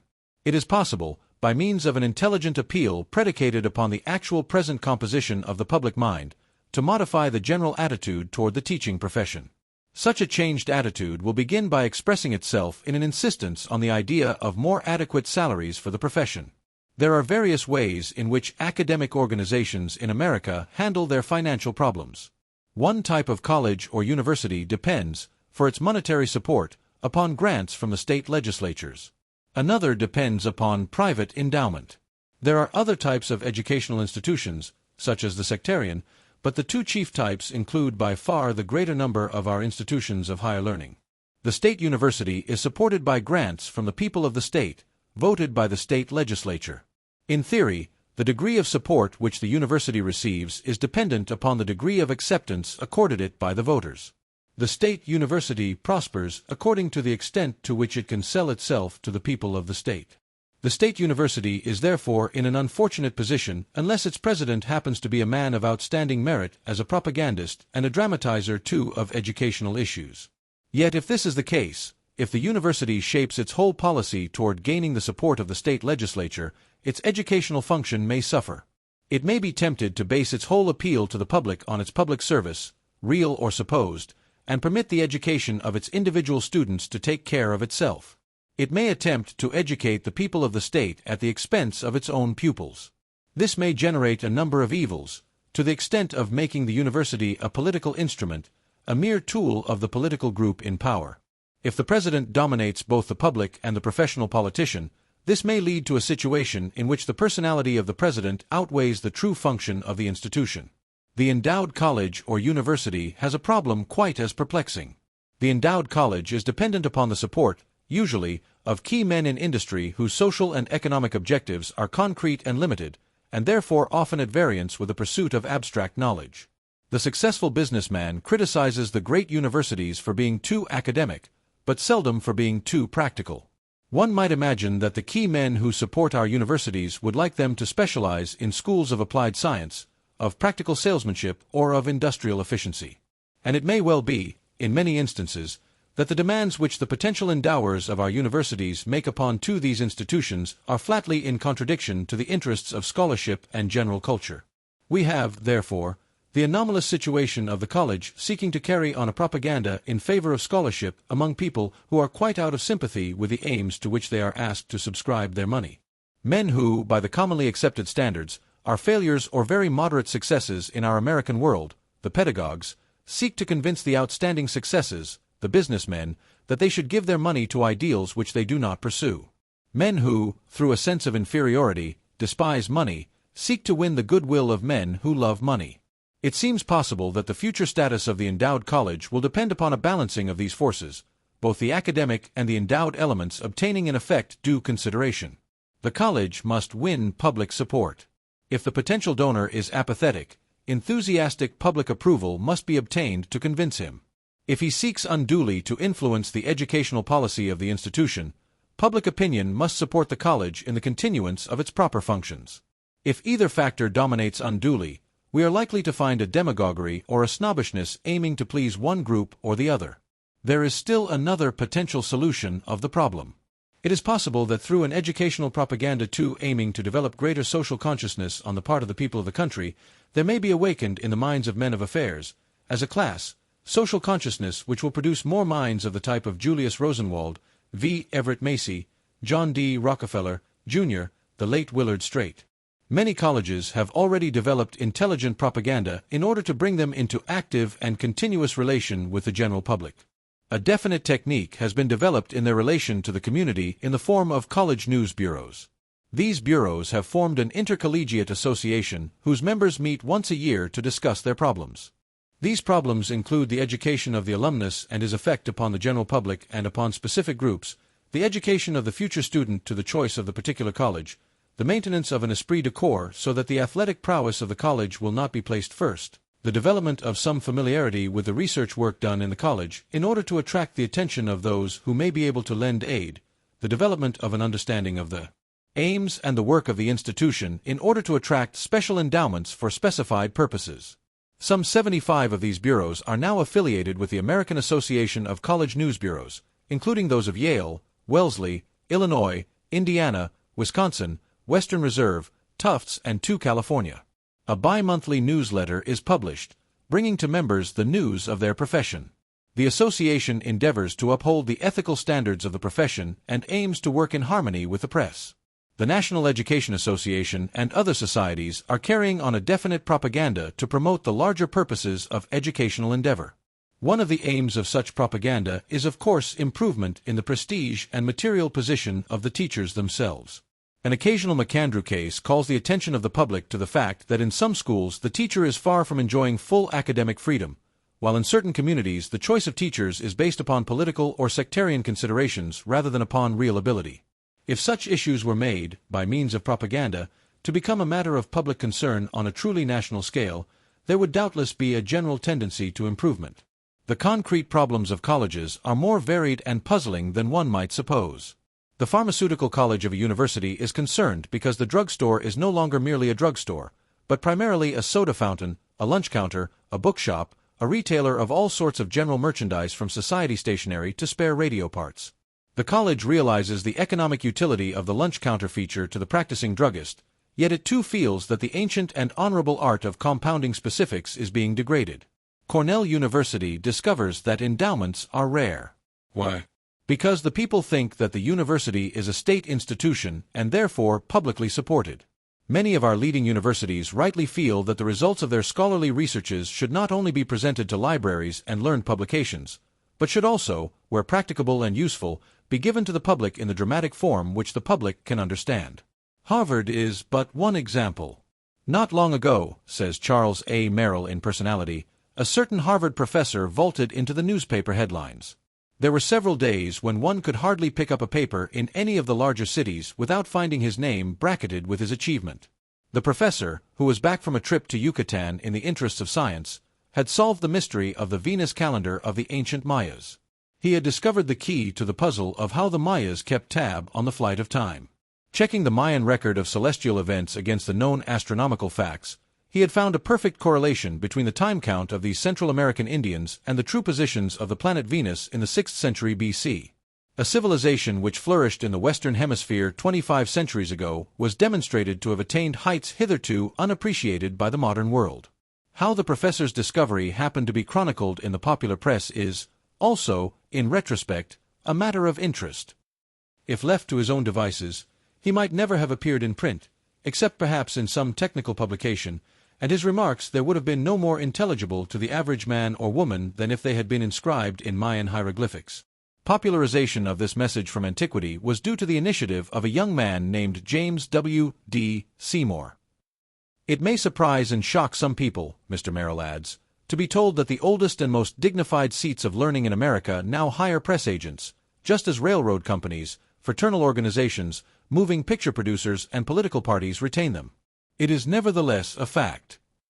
There is hardly a college or university in the country which does not, with the approval of the governing body and the faculty, maintain a publicity office, with a director and a staff of assistants, for the purpose of establishing friendly relations with the newspapers, and through the newspapers, with the public. This enterprise breaks sharply with tradition.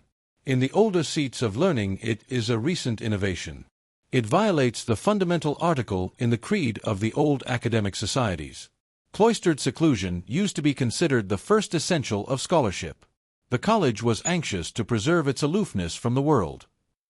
The colleges used to resent outside interest in their affairs. They might, somewhat reluctantly and contemptuously, admit reporters to their commencement day exercises, but no further would they go. Today, if a newspaper reporter wants to interview a Harvard professor, he has merely to telephone the secretary for information to the university. Officially, Harvard still shies away from the title Director of Publicity. Informally, however, the secretary with the long title is the publicity man. He is an important official today at Harvard. It may be a new idea that the president of a university will concern himself with the kind of mental picture his institution produces on the public mind. Yet it is part of the president's work to see that his university takes its proper place in the community and therefore also in the community mind, and produces the results desired, both in a cultural and in a financial sense. If his institution does not produce the mental picture which it should, one of two things may be wrong. Either the media of communication with the public may be wrong or unbalanced, or his institution may be at fault. The public is getting an oblique impression of the university, in which case the impression should be modified, or it may be that the public is getting a correct impression, in which case, very possibly, the work of the university itself should be modified. For both possibilities lie within the province of the Public Relations Council. Columbia University recently instituted a Casa Italiana, which was solemnly inaugurated in the presence of representatives of the Italian government, to emphasize its high standing in Latin studies and the Romance languages. Years ago Harvard founded the Germanic Museum, which was ceremoniously opened by Prince Henry of Prussia. Many colleges maintain extension courses which bring their work to the knowledge of a broad public. It is of course proper that such courses should be made known to the general public. But, to take another example, if they have been badly planned, from the point of view of public relations, if they are unduly scholastic and detached, their effect may be the opposite of favorable. In such a case, it is not the work of the Public Relations Council to urge that the courses be made better known, but to urge that they first be modified to conform to the impression which the college wishes to create, where that is compatible with the university's scholastic ideals. Again, it may be the general opinion that the work of a certain institution is 80% postgraduate research, an opinion which may tend to alienate public interest. This opinion may be true or it may be false. If it is false, it should be corrected by high-spotting undergraduate activities. If, on the other hand, it is true that 80% of the work is postgraduate research, the most should be made of that fact. It should be the concern of the president to make known the discoveries which are of possible public interest. A university expedition into biblical lands may be uninteresting as a purely scholastic undertaking, but if it contributes light on some biblical assertion, it will immediately arouse the interest of large masses of the population. The zoological department may be hunting for some strange bacillus which has no known relation to any human disease, but the fact that it is chasing bacilli is in itself capable of dramatic presentation to the public. Many universities now gladly lend members of their faculties to assist in investigations of public interest. Thus Cornell lent Professor Wilcox to aid the government in the preparation of the national census. Professor Irving Fisher of Yale has been called in to advise on currency matters. In the ethical sense, propaganda bears the same relation to education as to business or politics. It may be abused. It may be used to over-advertise an institution and to create in the public mind artificial values. There can be no absolute guarantee against its misuse. Chapter 9. Propaganda in Social Service. The Public Relations Council is necessary to social work. And since social service, by its very nature, can continue only by means of the voluntary support of the wealthy, it is obliged to use propaganda continually. The leaders in social service were among the first consciously to utilize propaganda in its modern sense. The great enemy of any attempt to change men's habits is inertia. Civilization is limited by inertia. Our attitude toward social relations, toward economics, toward national and international politics, continues past attitudes and strengthens them under the force of tradition. Comstock drops his mantle of proselytizing morality on the willing shoulders of a Sumner, Penrose drops his mantle on Butler, Carnegie his on Schwab, and so ad infinitum. Opposing this traditional acceptance of existing ideas is an active public opinion that has been directed consciously into movements against inertia. Public opinion was made or changed formally by tribal chiefs, by kings, by religious leaders. Today the privilege of attempting to sway public opinion is everyone's. It is one of the manifestations of democracy that anyone may try to convince others and to assume leadership on behalf of his own thesis. New ideas, new precedents, are continually striving for a place in the scheme of things. The social settlement, the organized campaigns against tuberculosis and cancer, the various research activities aiming directly at the elimination of social diseases and maladjustments, a multitude of altruistic activities which could be catalogued only in a book of many pages, have need of knowledge of the public mind and mass psychology if they are to achieve their aims. The literature on social service publicity is so extensive, and the underlying principles so fundamental, that only one example is necessary here to illustrate the technique of social service propaganda. A social service organization undertook to fight lynching, Jim Crowism, and the civil discriminations against the Negro below the Mason and Dixon line. The National Association for the Advancement of the Colored People had the fight in hand. As a matter of technique, they decided to dramatize the year's campaign in an annual convention which would concentrate attention on the problem. Should it be held in the North, South, West, or East? Since the purpose was to affect the entire country, the association was advised to hold it in the South. For, said the propagandist, a point of view on a Southern question, emanating from a Southern center, would have greater authority than the same point of view issuing from any other locality, particularly when that point of view was at odds with the traditional Southern point of view. Atlanta was chosen. The third step was to surround the conference with people who were stereotypes for ideas that carried weight all over the country. The support of leaders of diversified groups was sought. Telegrams and letters were dispatched to leaders of religious, political, social, and educational groups, asking for their point of view on the purpose of the conference.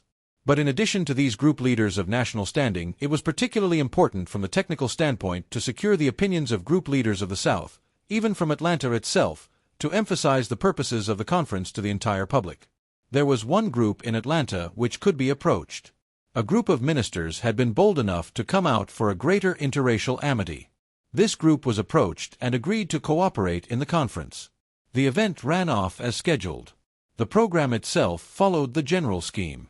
Negroes and white men from the South, on the same platform, expressed the same point of view. A dramatic element was spotlighted here and there. A national leader from Massachusetts agreed in principle and in practice with a Baptist preacher from the South.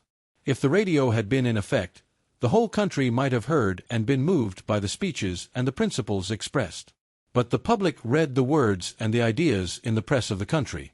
For the event had been created of such important component parts as to awaken interest throughout the country and to gain support for its ideas even in the South.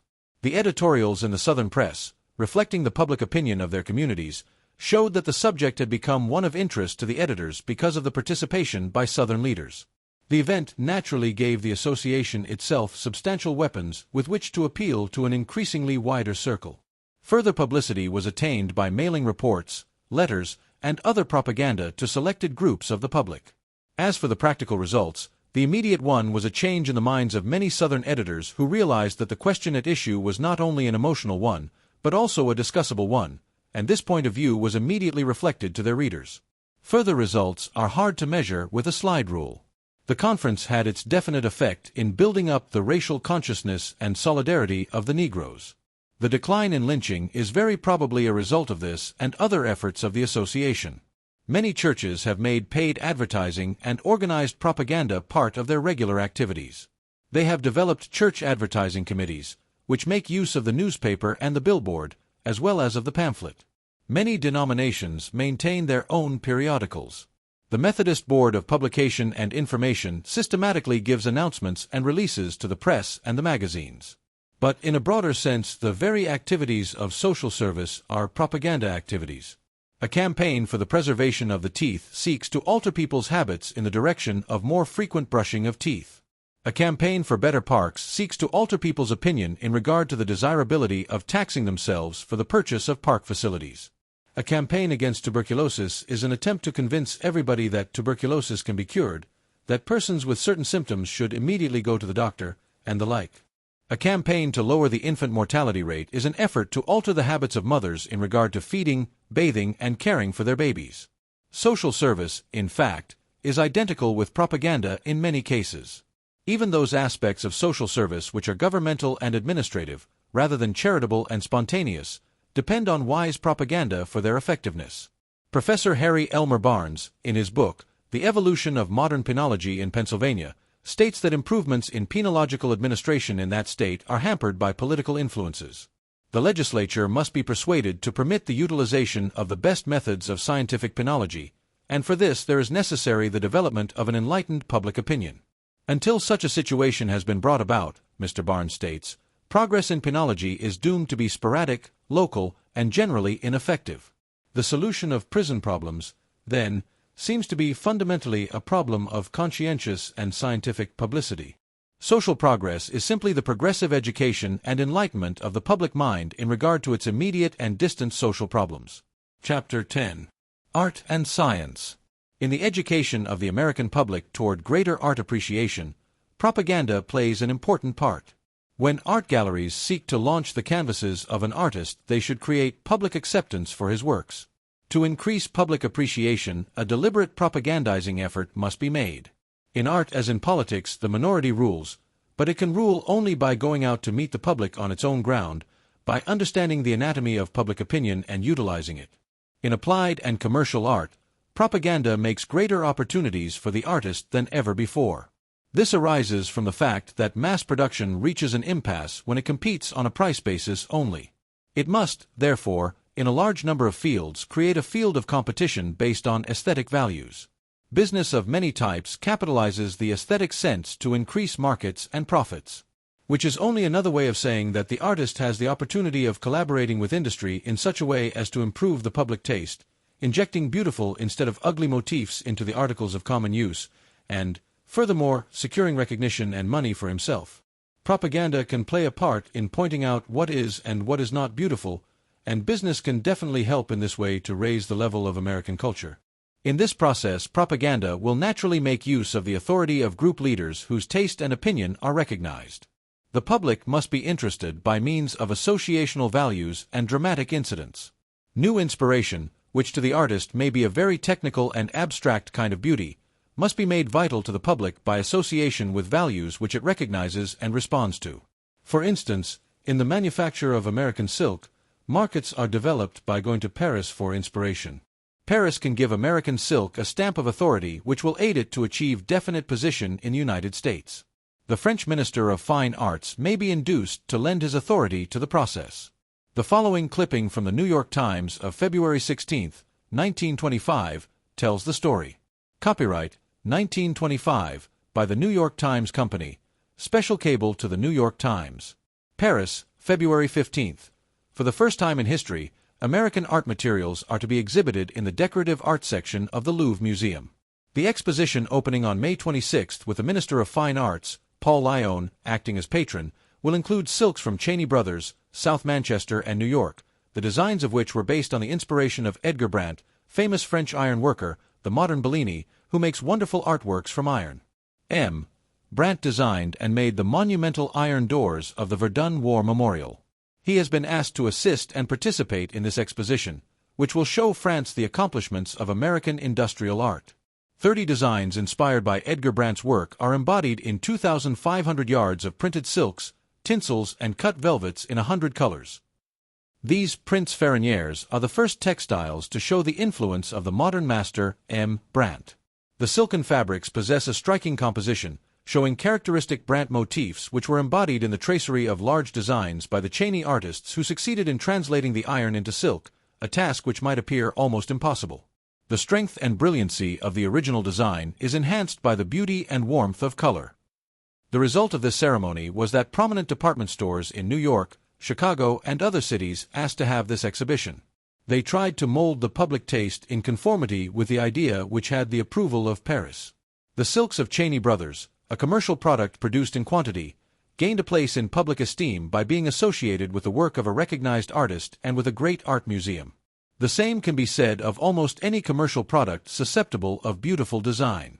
There are few products in daily use, whether furniture, clothes, lamps, posters, commercial labels, book jackets, pocketbooks, or bathtubs which are not subject to the laws of good taste. In America, whole departments of production are being changed through propaganda to fill an economic as well as an aesthetic need. Manufacture is being modified to conform to the economic need to satisfy the public demand for more beauty. A piano manufacturer recently engaged artists to design modernist pianos. This was not done because there existed a widespread demand for modernist pianos. Indeed, the manufacturer probably expected to sell few. But in order to draw attention to pianos, one must have something more than a piano. People at tea parties will not talk about pianos, but they may talk about the new modernist piano. When Secretary Hoover, 3 years ago, was asked to appoint a commission to the Paris Exposition of Decorative Arts, he did so. As Associate Commissioner, I assisted in the organizing of the group of important business leaders in the industrial art field who went to Paris as delegates to visit and report on the exposition. The propaganda carried on for the aims and purposes of the Commission undoubtedly had a widespread effect on the attitude of Americans towards art in industry. It was only a few years later that the modern art movement penetrated all fields of industry. Department stores took it up. R. H. Macy & Company held an Art in Trades exposition, in which the Metropolitan Museum of Art collaborated as advisor. Lord & Taylor sponsored a modern arts exposition, with foreign exhibitors. These stores, coming closely in touch with the life of the people, performed a propagandizing function in bringing to the people the best in art as it related to these industries. The museum at the same time was alive to the importance of making contact with the public mind, by utilizing the department store to increase art appreciation. Of all art institutions, the museum suffers most from the lack of effective propaganda. Most present-day museums have the reputation of being morgues or sanctuaries, whereas they should be leaders and teachers in the aesthetic life of the community. They have little vital relation to life. The treasures of beauty in a museum need to be interpreted to the public, and this requires a propagandist. The housewife in a Bronx apartment doubtless feels little interest in an ancient Greek vase in the Metropolitan Museum. Yet an artist working with a pottery firm may adapt the design of this vase to a set of china, and this china, priced low through quantity production, may find its way to that Bronx apartment, developing unconsciously, through its fine line and color, an appreciation of beauty. Some American museums feel this responsibility. The Metropolitan Museum of Art of New York rightly prides itself on its 1.25 million visitors in the year 1926, on its efforts to dramatize and make visual the civilizations which its various departments reveal, on its special lectures, its story hours, its loan collections of prints and photographs and lantern slides, its facilities offered to commercial firms in the field of applied art, on the outside lecturers who are invited to lecture in its auditorium, and on the lectures given by its staff to outside organizations, and on the free chamber concerts given in the museum under the direction of David Manns, which tend to dramatize the museum as a home of beauty. Yet that is not the whole of the problem. It is not merely a question of making people come to the museum. It is also a question of making the museum, and the beauty which it houses, go to the people. The museum's accomplishments should not be evaluated merely in terms of the number of visitors. Its function is not merely to receive visitors, but to project itself and what it stands for in the community which it serves. The museum can stand in its community for a definite aesthetic standard which can, by the help of intelligent propaganda, permeate the daily lives of all its neighbors. Why should not a museum establish a museum council of art to establish standards in home decoration, in architecture, and in commercial production? Or a research board for applied arts? Why should not the museum, instead of merely preserving the art treasures which it possesses, quicken their meaning in terms which the general public understands? A recent annual report of an art museum in one of the large cities of the United States says, "An underlying characteristic of an art museum like ours must be its attitude of conservatism, for after all its first duty is to treasure the great achievements of men in the arts and sciences." Is that true? Is not another important duty to interpret the models of beauty which it possesses? If the duty of the museum is to be active, it must study how best to make its message intelligible to the community which it serves. It must boldly assume aesthetic leadership. As in art, so in science, both pure and applied. Pure science was once guarded and fostered by learned societies and scientific associations. Now pure science finds support and encouragement also in industry. Many of the laboratories in which abstract research is being pursued are now connected with some large corporation, which is quite willing to devote hundreds of thousands of dollars to scientific study for the sake of one golden invention or discovery which may emerge from it. Big business, of course, gains heavily when the invention emerges. But at that very moment, it assumes the responsibility of placing the new invention at the service of the public. It assumes also the responsibility of interpreting its meaning to the public. The industrial interests can furnish to the schools, the colleges, and the postgraduate university courses the exact truth concerning the scientific progress of our age. They not only can do so, they are under obligation to do so. Propaganda, as an instrument of commercial competition, has opened opportunities to the inventor and given great stimulus to the research scientist. In the last 5 or 10 years, the successes of some of the larger corporations have been so outstanding that the whole field of science has received a tremendous impetus. The American Telephone and Telegraph Company, the Western Electric Company, the General Electric Company, the Westinghouse Electric Company, and others have realized the importance of scientific research. They have also understood that their ideas must be made intelligible to the public to be fully successful. Television, broadcasting, loudspeakers are utilized as propaganda aids. Propaganda assists in marketing new inventions. Propaganda, by repeatedly interpreting new scientific ideas and inventions to the public, has made the public more receptive. Propaganda is accustoming the public to change and progress. Chapter 11. The Mechanics of Propaganda. The media by which special pleaders transmit their messages to the public through propaganda include all the means by which people today transmit their ideas to one another. There is no means of human communication which may not also be a means of deliberate propaganda, because propaganda is simply the establishing of reciprocal understanding between an individual and a group. The important point to the propagandist is that the relative value of the various instruments of propaganda and their relation to the masses are constantly changing. If he is to get full reach for his message, he must take advantage of these shifts of value the instant they occur. 50 years ago, the public meeting was a propaganda instrument par excellence. Today, it is difficult to get more than a handful of people to attend a public meeting unless extraordinary attractions are part of the program. The automobile takes them away from home, the radio keeps them in the home, the successive daily editions of the newspaper bring information to them in office or subway, and also they are sick of the ballyhoo of the rally. Instead, there are numerous other media of communication, some new, others old, but so transformed that they have become virtually new. The newspaper, of course, remains always a primary medium for the transmission of opinions and ideas, in other words, for propaganda. It was not many years ago that newspaper editors resented what they called the use of the news columns for propaganda purposes. Some editors would even kill a good story if they imagined its publication might benefit anyone. This point of view is now largely abandoned. Today, the leading editorial offices take the view that the real criterion governing the publication or non-publication of matter which comes to the desk is its news value. The newspaper cannot assume, nor is it its function to assume, the responsibility of guaranteeing that what it publishes will not work out to somebody's interest. There is hardly a single item in any daily paper, the publication of which does not, or might not, profit or injure somebody. That is the nature of news. What the newspaper does strive for is that the news which it publishes shall be accurate, and, since it must select from the mass of news material available, that it shall be of interest and importance to large groups of its readers. In its editorial columns, the newspaper is a personality, commenting upon things and events from its individual point of view. But in its news columns, the typical modern American newspaper attempts to reproduce, with due regard to news interest, the outstanding events and opinions of the day. It does not ask whether a given item is propaganda or not. What is important is that it be news. And in the selection of news, the editor is usually entirely independent. In the New York Times, to take an outstanding example, news is printed because of its news value and for no other reason. The Times editors determine with complete independence what is and what is not news. They brook no censorship. They are not influenced by any external pressure nor swayed by any values of expediency or opportunism. The conscientious editor on every newspaper realizes that his obligation to the public is news. The fact of its accomplishment makes it news. If the Public Relations Council can breathe the breath of life into an idea and make it take its place among other ideas and events, it will receive the public attention it merits. There can be no question of his contaminating news at its source.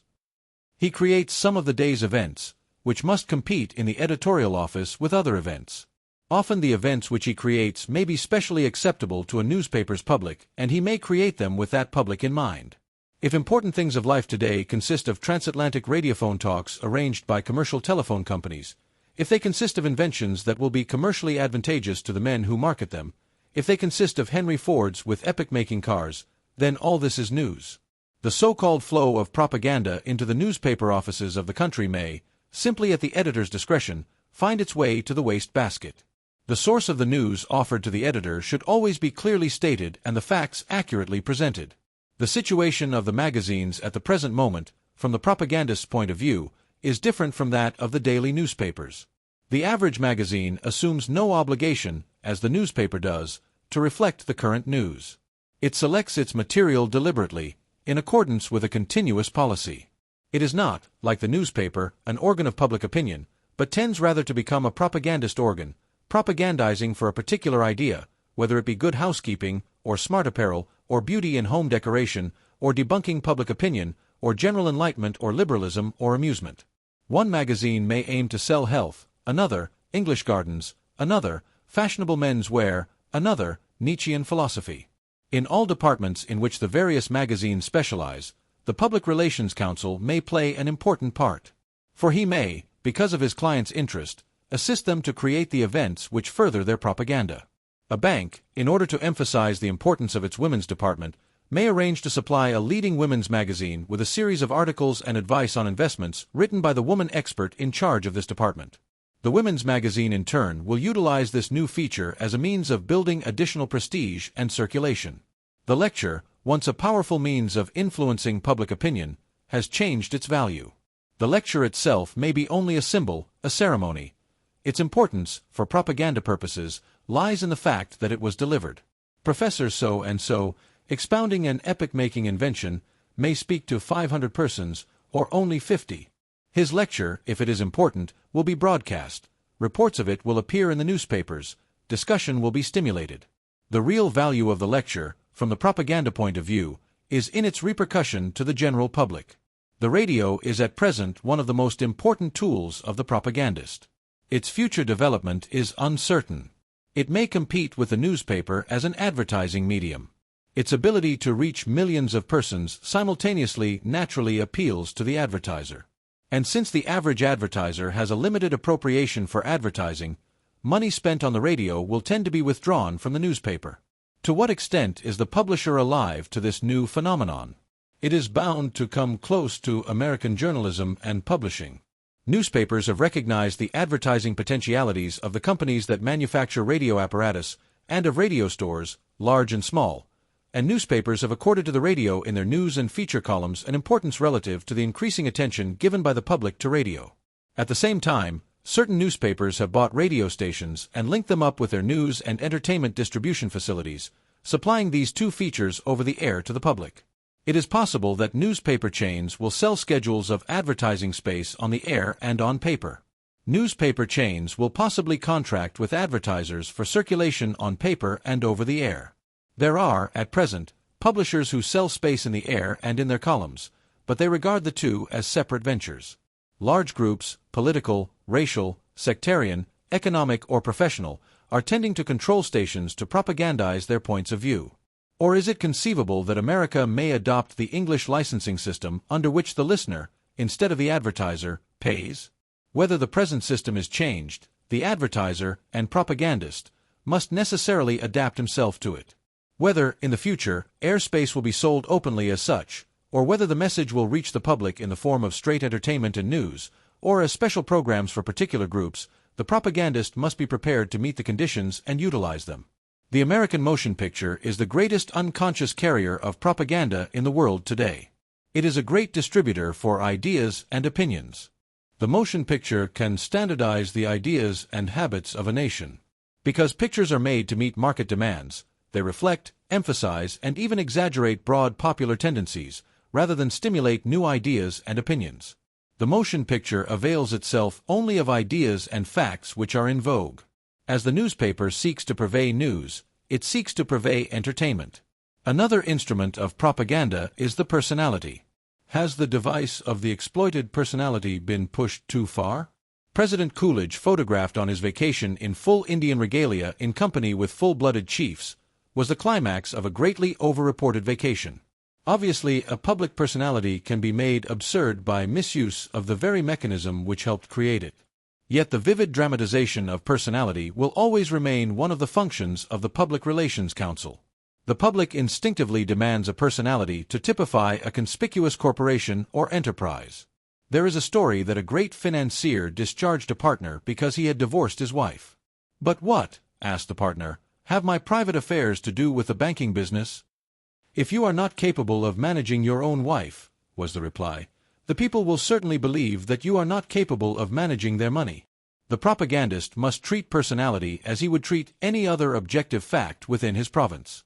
A personality may create circumstances, as Lindbergh created goodwill between the United States and Mexico.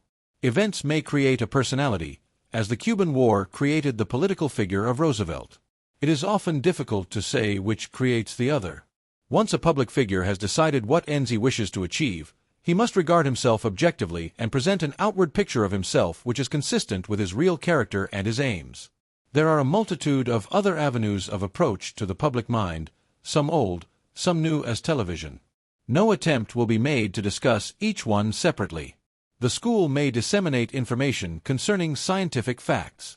The fact that a commercial concern may eventually profit from a widespread understanding of its activities because of this does not condemn the dissemination of such information, provided that the subject merits study on the part of the students. If a baking corporation contributes pictures and charts to a school to show how bread is made, these propaganda activities, if they are accurate and candid, are in no way reprehensible, provided the school authorities accept or reject such offers carefully on their educational merits. It may be that a new product will be announced to the public by means of a motion picture of a parade taking place 1,000 miles away.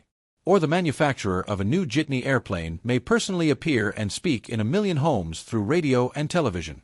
The man who would most effectively transmit his message to the public must be alert to make use of all the means of propaganda. Undoubtedly, the public is becoming aware of the methods which are being used to mold its opinions and habits. If the public is better informed about the processes of its own life, it will be so much the more receptive to reasonable appeals to its own interests. No matter how sophisticated, how cynical the public may become about publicity methods, it must respond to the basic appeals, because it will always need food, crave amusement, long for beauty, respond to leadership. If the public becomes more intelligent in its commercial demands, commercial firms will meet the 5 new standards. If it becomes weary of the old methods used to persuade it to accept a given idea or commodity, its leaders will present their appeals more intelligently. Propaganda will never die out.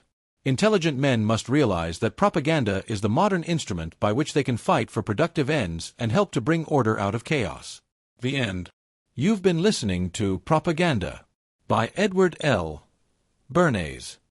Thank you for joining The Winner's Voice.